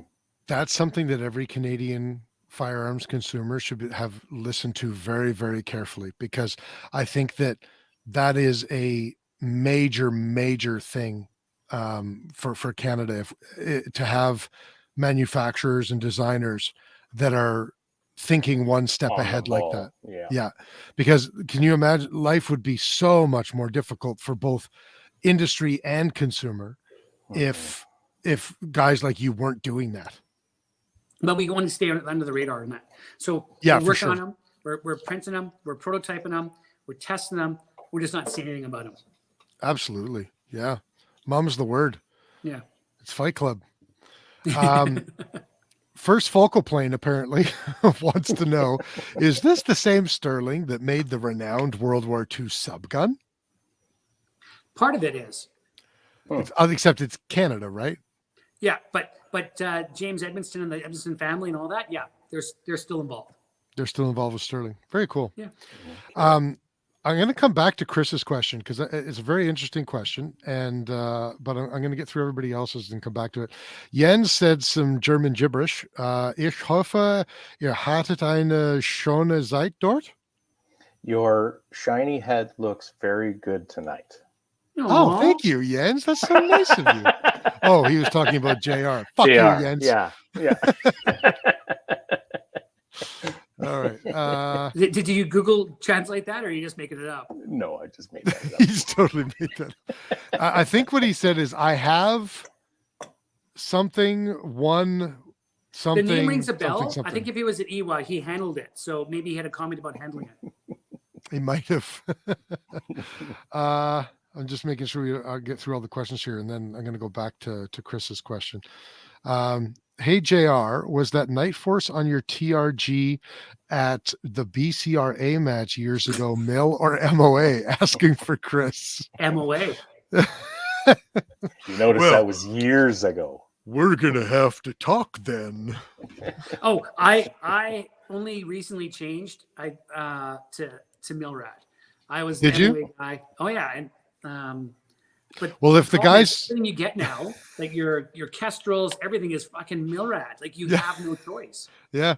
Plus all the I'm best struggling. scope I've made so many manufacturers, all the best scope manufacturers, Vanya, are only making a Milrad now. Yeah, I've screwed up some matches because I made my wrong calculations in conversions. And I was using American scopes, then went to European scopes, so I fucking turned the dial the wrong way too. Oh, yeah. Oh really? Oh yeah. Is it too hard to ask for some standardization, people? It's getting there, Chris. Yeah, it's getting there. I might be the last holdout. Does it come with a lens pen? Vanya wants to know. There's a backstory to that. Okay, I imagine there would be. When we were in EWA, the Canadian rep for lens pen walks up and goes, so he comes to me, he goes, so how high end is this scope? I go, because the Vanya wasn't at the booth. Oh, okay. And I go, it's real high end. He goes, well, that's good because we only deal with high end optics. And I go, fuck off. You represent a lens pen. It's a Right. $10 piece of plastic. Is it even that much? Well, I was just like, and it's like, I was gobsmacked that he said that. I was like, so I kind of like, well, la di da. Yeah, and then so he came back later and basically said the same thing to Carly And we carry Van, bottle but I was openers. just like, you fucking, it's a lens pen, fucker. High-end bottle openers. Wait a minute. Hold on. Was this guy from Lens Pen, was he European or was he American? Canadian. He was Oh, Canadian? Yeah. Oh, no. He loses his He's from citizenship. Toronto. Yeah, take it. Oh, okay. Obviously Well, liberal. Yeah, I guess we can understand that now. Obviously liberal. Goes all the way to Germany for a gun show. He's obviously But the a best liberal. part was, well, is it high end? Because we only deal with high end products. Yeah, well, holy crap. Isn't that Because something? I've never cleaned anything under $5 worth of optics with a lens pen. I know. It's like, wow. It's like, I got to go to the dollar store and pick up 10 of them. They wholesale for like $3, Carly says. Like they said, high end. Yeah, absolutely. Dan was asking me, was there no bubble wrap? I think he's talking about that rifle that I got the barrel scratched on. There was no bubble wrap. There was, I mean, we'll say this, it was environmentally conscious packaging because it was like paper and gun. That's Hey, it. Dan, I just want to say, you'd be amazed on how crappy they're packing guns now. Like how they use it. They use the environment and green packaging as their excuse. To me, it's lazy and it's disrespectful. Mm-hmm. Because again, it shows up at the shooting edge and we give you this gun. You go, well, this gun's been used. It's got scratches. No, it's brand new out of the box. Right. Well, how can you get those scratches? Because they packed it like Shipping. chimpanzees. Yeah. Yeah. The rifle that I was telling you, like, it was a $1,700 rifle. It's not like it was a $600 junker or anything. Not that $600 guns are necessarily junk, but Scott says Tavors have been under the radar. Keltec ... stay under the radar. Unfortunately, I'm not sure that Tavors and Keltec have been, because the Doctors for the Protection from Sanity, they've put both of those on their infographic, I'm pretty sure. The RFB or the RDB, one of the two, and they're the X95, I think. But, they're still around, and that's what's important. Talking about FRTs, I get that. Okay. Am I missing questions here? Oh, No, Jens said... Jens had in his German, he was talking to Carly and Vanya. He said, I hope you had a good time there. And then Vanya answered, which means that Vanya had no idea what Jens said either. Trav obviously is on the ball there. He told us before Jens answered that he said, oh, I hope you had a good time there. So we've got 3 Germans on the show. Yeah. Well, Trav is actually just this afternoon. I was at the gun range with Trav, and we're talking about. He took me to Germany. I went to Germany with him. Is that German? That whiskey you got there? Oh no, very Scottish. Oh, it's Scottish. Okay. Yeah. See, I try to drink Scotch. I used to say I want to drink Scotch that's older than my staff, but as I keep them longer, it gets harder and harder. Yeah. Anyway, Trav and I were talking about taking another trip to Germany. But yeah, Travis definitely speaks. You guys really should go to Iwa. It's an amazing experience. Was it in Frankfurt? No, it's always in Nuremberg. It was Nuremberg. Yeah. Yeah, that's a really interesting idea, JR. I wonder if that might happen sometime in the next couple of years. We'll get First Focal Plane to go, and I'll be the representative from First Focal Plane. Unless you want to come. It's fabulous. There's lots of media. Like it's relatively easy, probably to get media accreditation. Yeah, sure. Yeah. And then you'll get way more FaceTime than you will ever in SHOT Show. Oh, really? Oh yeah, because they're Europeans. They're actually polite. Well, yeah, but I mean, what about Fabrique Nationale? They're French, aren't they? You know what? I always found I like going to Iwa because I'd walk up to a booth and I would say, I know you have a distributor, but I'd like to see what you have new. And they're like, oh, of course, come in. And a sales guy will walk you through the whole line, as opposed to, you go to SHOT Show and it's like, our catalog's over there. Go play. Right. They actually take it seriously. They engage. They want you to learn their products so you can sell it better when you go home. Marketing strategy. Often, can I get your card so I can hand it to the Canadian distributor importer so they know you came by? Like, really? Yeah, that'd be great. Thank you. So you're not trying to go around them. You're not trying to screw them over. Did you validate parking too? Pretty much. That sounds like a level of sophistication. Yes. Well, there's actually places to get food at Iwa. There's places to sit down, like whole seating areas. There was a SHOT Show this year, but only because half of the A third of the vendors were yeah, not third of the there. vendors weren't there, Yeah. and they just put chairs in their booth space. Yeah. I mean, I went there, promptly got COVID, came home, gave it to everybody. It was great. Well, I got it before going, so I was pretty in the clear, but thankfully I didn't give it to my good buddy Jerry Mitchelluk. Yes. He's old and he'll die. Well, Jerry I don't know if Jerry can die. He's the Chuck Norris of the gun world. I got to be honest with you. And him and his daughter are the nicest people on the planet. I never got to see his daughter, but I follow her Instagram. She seems like she'd be a lot of fun to hang around with. What, we're not? Are you dissing us? Well, Hang out with us? I'm used to it. So just because one person is fun to hang around with, it's not to the exclusion of others. You must have children. No, but I am a very inclusive hang around person. Anyway, Vanya says, aren't guns bad for the environment already? No, they're very good for the environment, Vanya.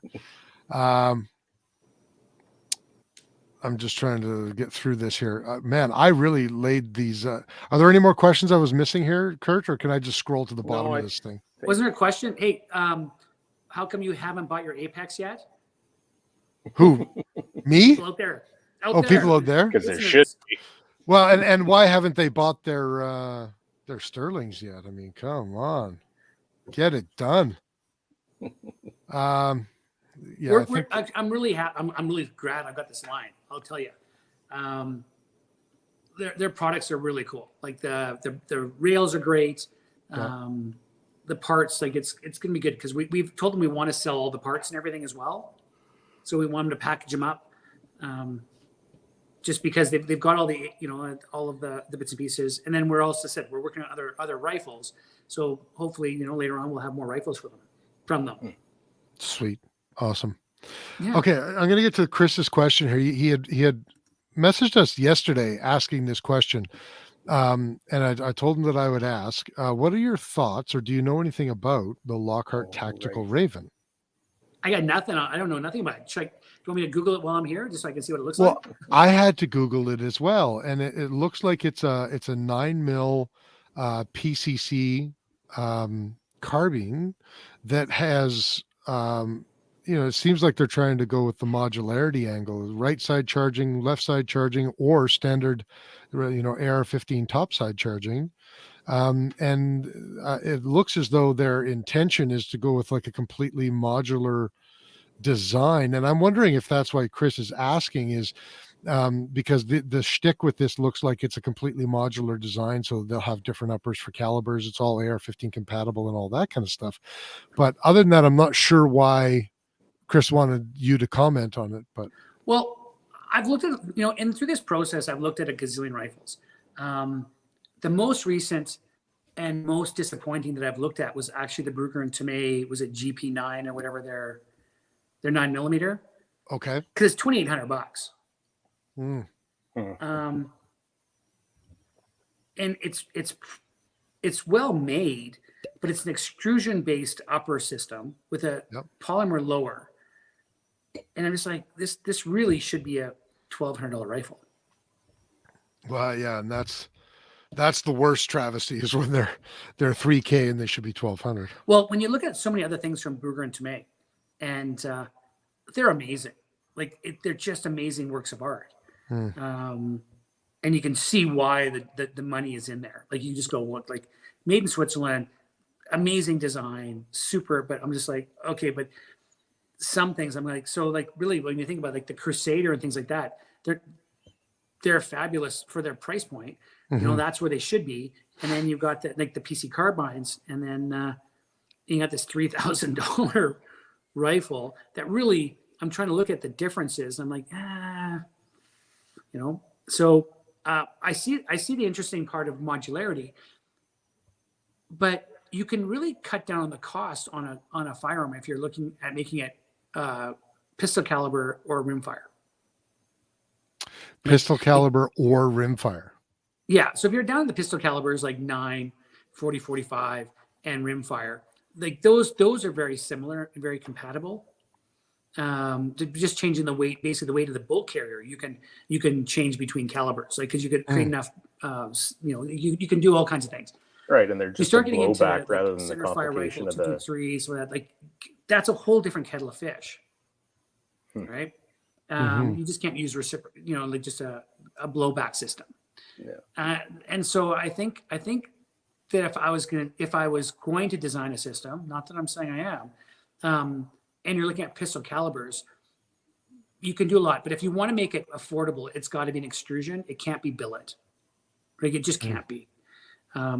Billet's expensive to machine. Like you're hogging out a lot of material, so you need to go like the WK or WS route, which is just extrusion, because then you get your costs on the extrusion down from like on an upper down from like $350 to 70. Like you get your lower, from 250 to 50. Like so extrusions can really help reduce those costs significantly. And because you're not dealing with the same pressures and things like that, you can get away with that, for those kinds of guns. So I mean, there's lots of things. I mean, we're looking at all kinds of things. Like we're looking at how we're going to make things, how we can, make more cost-effective firearms in the future. Like I really want to see, and I'd love to see Sterling rebuild itself to become one of those wonderful legacy brands that we're talking about in years to come with all kinds of cool toys. Because it's really phoenixed itself. It's funny it's funny how in Canada we've got the Sterling C. Is it the C5 is the one that's non-restricted in Canada? And it's an open bolt, non-restricted. It was made for the RCMP. The C3 is a semi-automatic closed bolt that the Sterling made for the British police. It's a closed bolt system, so it's actually semi-automatic only.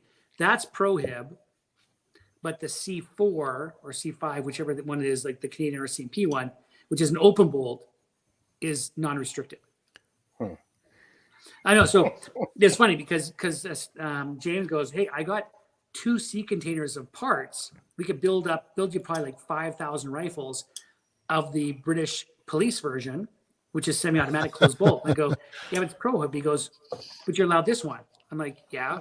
Yeah. Well, you can't have Don't ask me to explain. I'm like, Yeah. "Welcome to my world, James." Welcome to the party, pal. Yeah. So Chris, it sounds like Chris was just wanted to get your opinion on it if you knew anything about it, just because it's a new NR on the market. It looks like its price point somewhere around $1,350. I don't know. I haven't heard of this one either. He says he really likes his Thurion PCC, and that maybe begs the next question here, because you guys aren't making a PCC right now. Do you guys have plans in the future with Sterling for that, or Maybe. I'll leave it at that. Suddenly he clammed right up. What's that all about? What's the matter? Cat got your tongue, JR? Tonight's brought to you by Tour and Rattray. And the letter F. Well, in an effort to change the subject, I'm going to very quickly let everybody know that our show tonight is brought to you by Odell Engineering, and that they are the geniuses behind the Canuck line of firearms. Odell Engineering is your premium importer and distributor of some of Canada's top brands of firearms, including Bergara, Rock Island Armory, Mission First Tactical, Hyperfire, and of course, the Made for Canada Canuck firearms. You can find their products in the dealer carrying said products at OdellEngineeringLTD.com, on Facebook at Odell Engineering Ltd, or walk into your local gun store. Tell them Phil sent you. And if they don't know who that is, they want to call Ian. Any warranty problems, call Ian. Hang on a moment. I'm gonna do some show and tell. Because he loves when people call him. All right. Well, Chris is doing that. I'll go through another one. Ribstone Gunsmithing. For all your gun plumber needs, including wood refinishing, repairs, and rust bluing to bring your old girl back to life. Everybody wasn't silent that whole time. Oh, God. That I was going. That's going to suck for our audio listeners. But you really expected this? Yeah, never mind. Oscar's going to sue you now. What did Oscar do? No, you talked during his chat. I did? Yes, because you're a horrible human being. Note to self, put on your headphones and then start blathering. I'm sorry. Finish earbuds. Finish talking about Ribstone. All right, let's talk about Oscar. Get your guns fixed at Oscar's place. Ribstonegunsmithing.ca. Tell him Kris sent you. I'm sorry, You're Oscar. Really, I am. Anyway, I was just going to show off the new Canuck Elite operator. Mhm. I gotta say, we sell thousands of Odell shotguns, like the Canuck different shotguns through the year. Man, have they sports? have they really got the Canadian market? Hey, But thing is, though, we have so few warranty repairs. oh, I So believe it. few. Like Awesome. they Phil's a brilliant guy. Have you guys ever met? You guys know Phil. Oh yeah, Anyway, we know. had him Phil, on. yeah. Yeah. Phil's Yeah. a smart guy, and he's Yeah. made a lot of changes. Like he's, when you think about, we look at a lot of other Turkish manufacturers, and they're okay, but he's really got these guys to get their shit together, Mhm.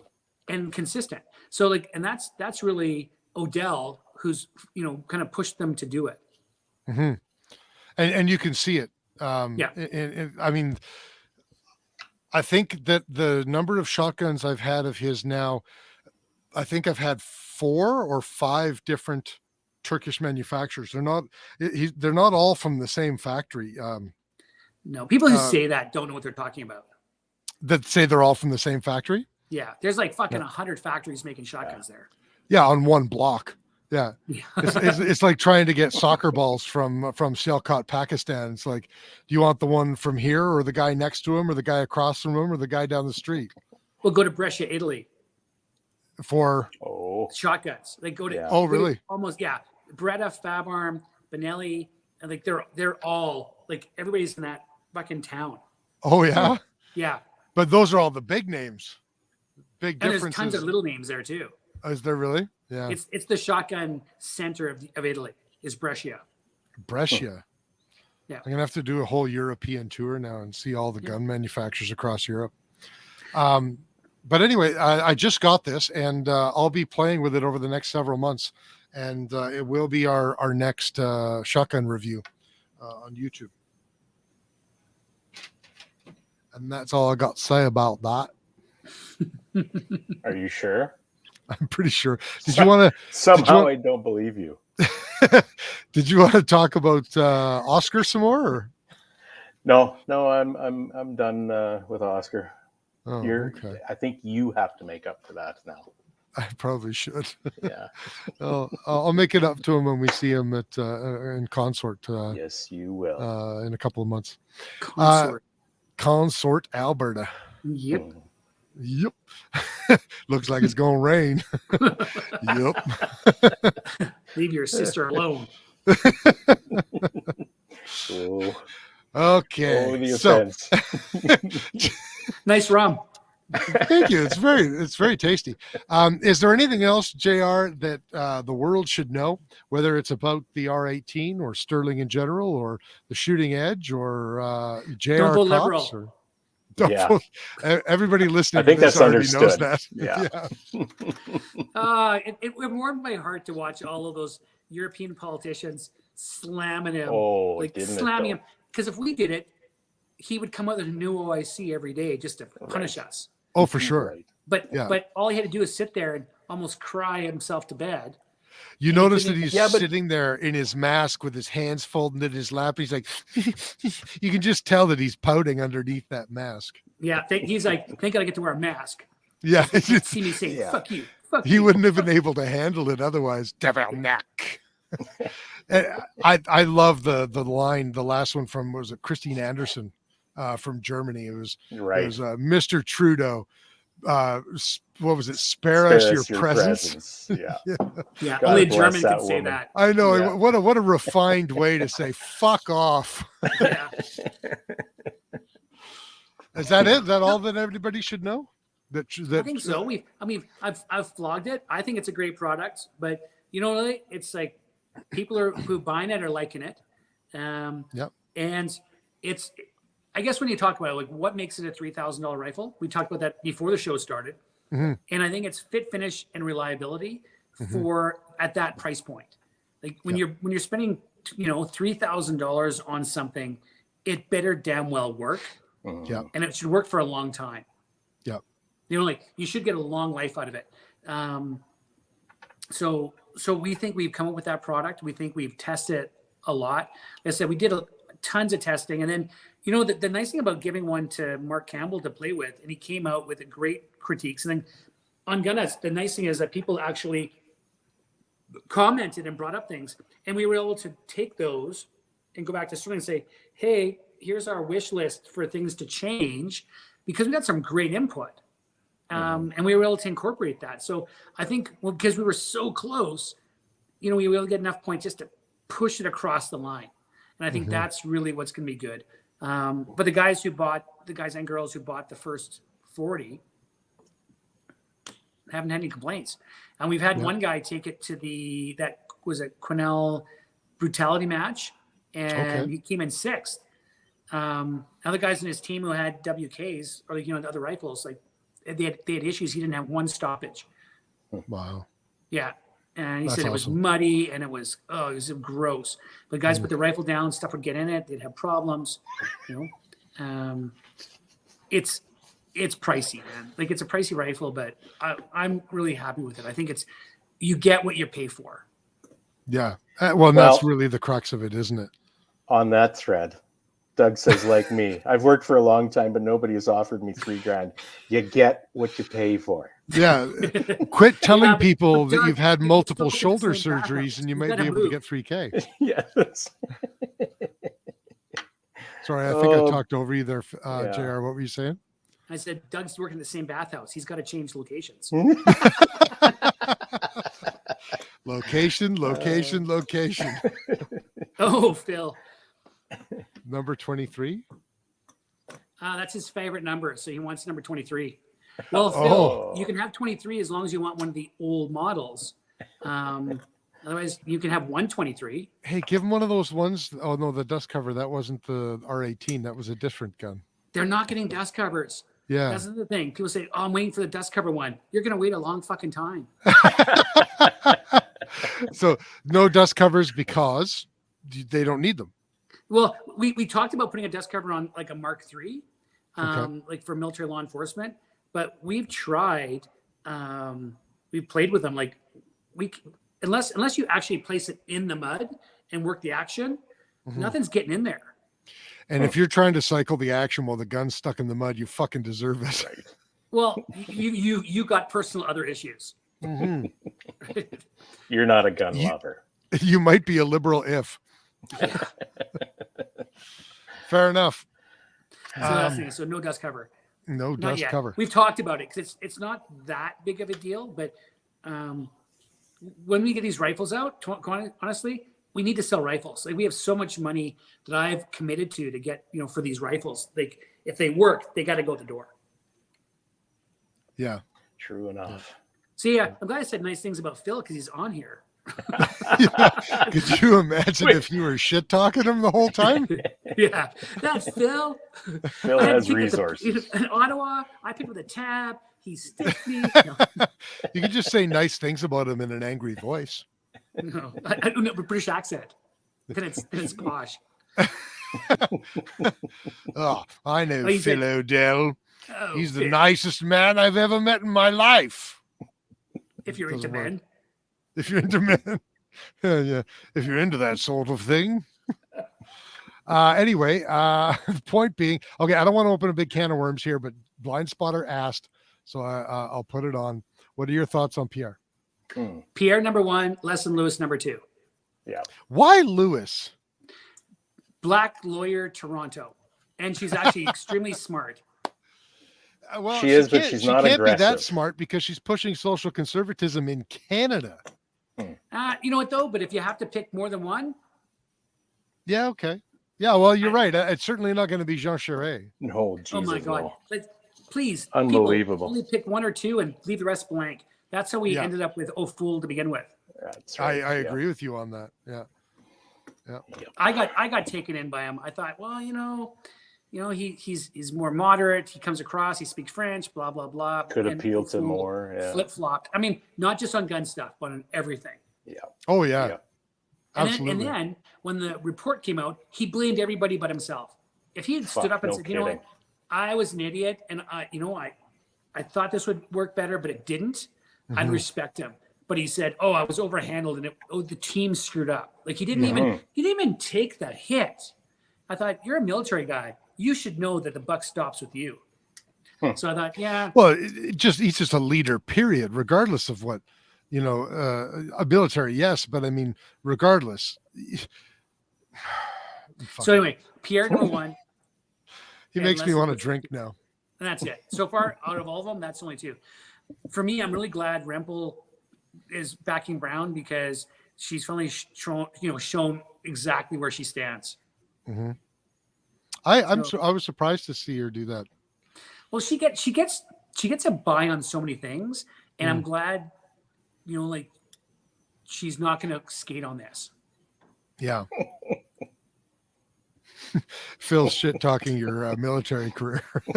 Oh, but he wasn't a navigator. Well, he's still Air Force. Oh, the old comeback, huh? Yeah. Okay, so that's it. So in the next couple of months, we will host the JR versus Phil Odell shit talking episode. Right, yeah. We'll just put you guys on one side of the camera each and just let you go back and forth at each other. Okay, but we got to both start day drinking at the same time, and we can have a great show. That'll be it. You have to start drinking 3 hours before we go live, and you have to drink a minimum of 6 ounces per hour. Sounds like we got to write up a contract. I'm just about done, buddy. You know what? I've written fight contracts before. I can make this happen. We'll get it signed. We'll get it on the docket. Phil. Yeah, he's got the scotch, man. Phil. I love you. Yeah, that's the problem. We'll put you guys on there to shit talk each other, and by the time you get on there, you guys be talking about how much you love and respect each other. Let's go back. Phil Odell, way back in the when, he was one of the first guys who ever gave me terms when I opened my store. Oh yeah, 21 years ago. Yep. Wow. It's something I was going to mention when you were talking about Canuck shotguns before, how you guys sell such a piss load of them, but you don't get a lot of them coming back for warranty. And I think the irony of that is that I think Odell Engineering is the company that, like, if they had lots of warranty, it would be like better than Vortex warranty. Like the customer service they give is just stupid good. And I say that not because we're sponsored by them, but because I bought Canuck shotguns before I was ever on this show. Well, Vortex this week. So one of my guys broke the battery port on a red dot, and he said, "Oh, I didn't do it." But the customer's going, "He did it." we know the guy did it. We just called Vortex and said, "Listen, one of our guys was an idiot and broke this." 2 days later, we had a new one in the store. Wow, really? Right? That's the thing is too, is you can see a lot of things, and I know. You should never rely on a warranty. Like people say, "Oh, it's got great warranty." If you rely on a warranty, you're going to miss the hunt. Mm-hmm. Like that's not. It should be, "Oh, it's an awesome optic, and it has a great warranty." Like I'll say, like the Canuck shotguns, they got a great warranty, but you never need them. Like you just don't need them. Yep. So don't worry about it. Yeah, exactly. It's like when you buy some of these discount optics, they got great warranties, but they need it because they're such shit optics. What's the trash talk that everybody always does with Vortex is the best warranty on the market that you'll always need? We haven't. I love Vortex, but I pretty much only have Vortex optics. I'm a little bit of a Vortex boy, but people talk shit about them all the time. But we sell a ton of Vortex. They're one of our main lines. There's a place for them, and we don't get a lot back. And then when we do, they are great at dealing with it. But I'd say we have less than 1%. We have as many loopholes come back for warranty as we have Vortex. Yep. Vortex just gets noticed more because, they get noticed more because of the warranty. Well, I think there's more out there too. Probably. Yeah. To be honest. Well, Vortex is doing really well in Canada. Yes. I think because they have a better, Vortex Canada isn't owned by Vortex. It's like almost a distributor that named themselves Vortex. Mm-hmm. But they do a great job of supporting it, so they keep it. They know they could lose it at any given time, so because they do such a good job in Canada, they keep it. Like they're hungry for the business and hungry to make sure Canadians are happy. Yep. And there's a lot of Vortex out there.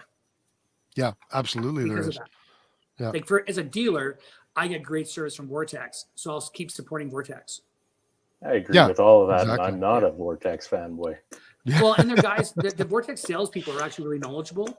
Like, I don't mind Burris. I don't mind like Bushnell. Like Bushnell has some good entry level stuff, but there's no education for their salespeople, so they don't know it. Right. So, that's the problem. Yeah. Yeah. Well, I know I've got probably close to a dozen Vortex optics of multiple different kinds at this point, and I've only ever had to warranty one of them, and that was because the wind picked it 3 feet up in the air and dumped it on the concrete. And then I came doubt and got that, mine. yeah, exactly. And it worked just fine. I didn't have to warranty that one, and I doubt that whether a Leupold or what's the name of that bee company? Bushnell. Bushnell, thank you. How dare you? Or an Athlon or anything not else. bad. No, but I don't. What I'm saying is, I doubt most optics would have handled dropping 3 feet onto concrete optic first. We don't get a lot of Bushnells back either. For sure, yeah. Oh, I didn't mean to shit talk Bushnell. I just accidentally. It just happened. It just happened.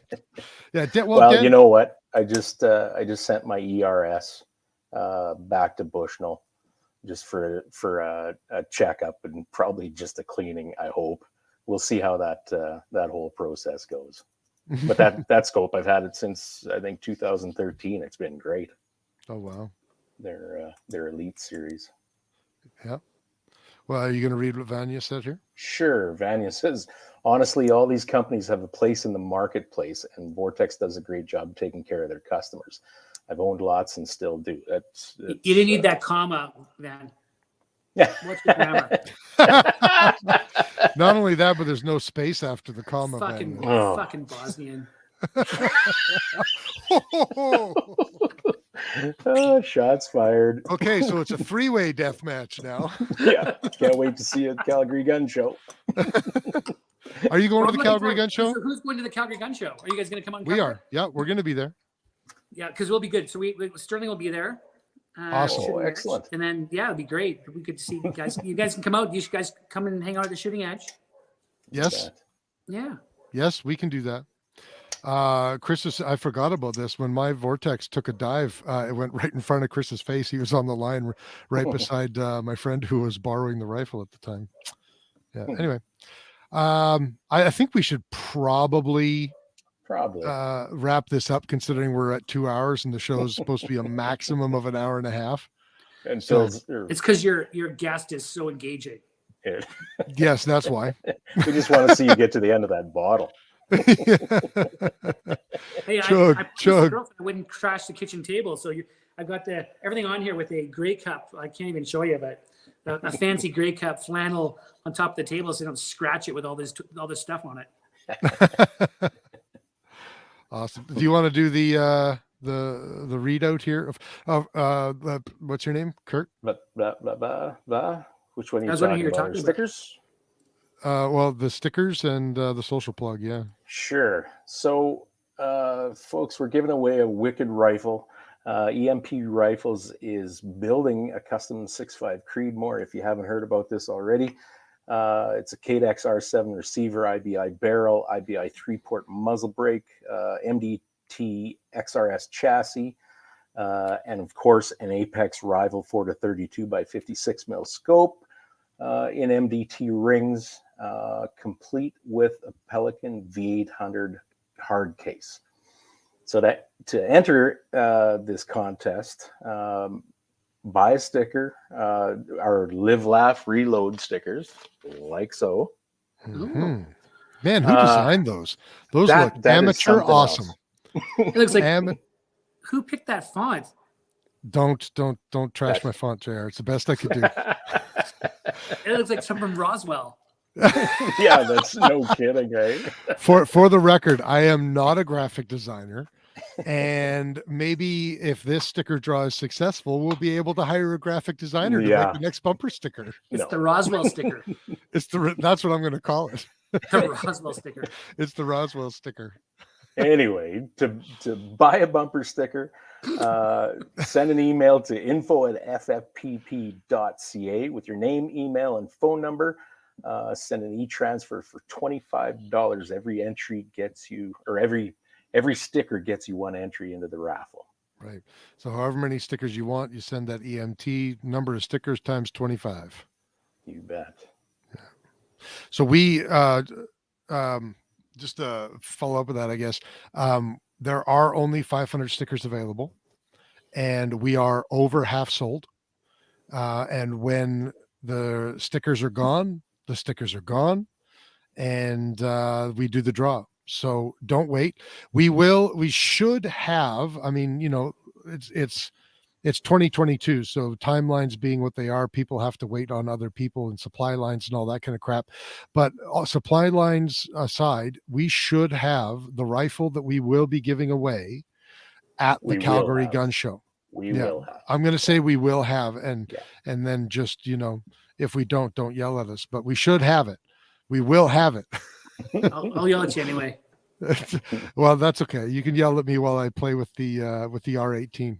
I can handle yelling if I get. Well, if you come out, you can shoot it. I will do that 100%, JR. I will shoot that gun. Don't tempt me. I think that sounds like a grandiose time. Just not at the gun show. That's fair. Oh, that's shit. fair. I thought that's what he meant. I accept your conditions.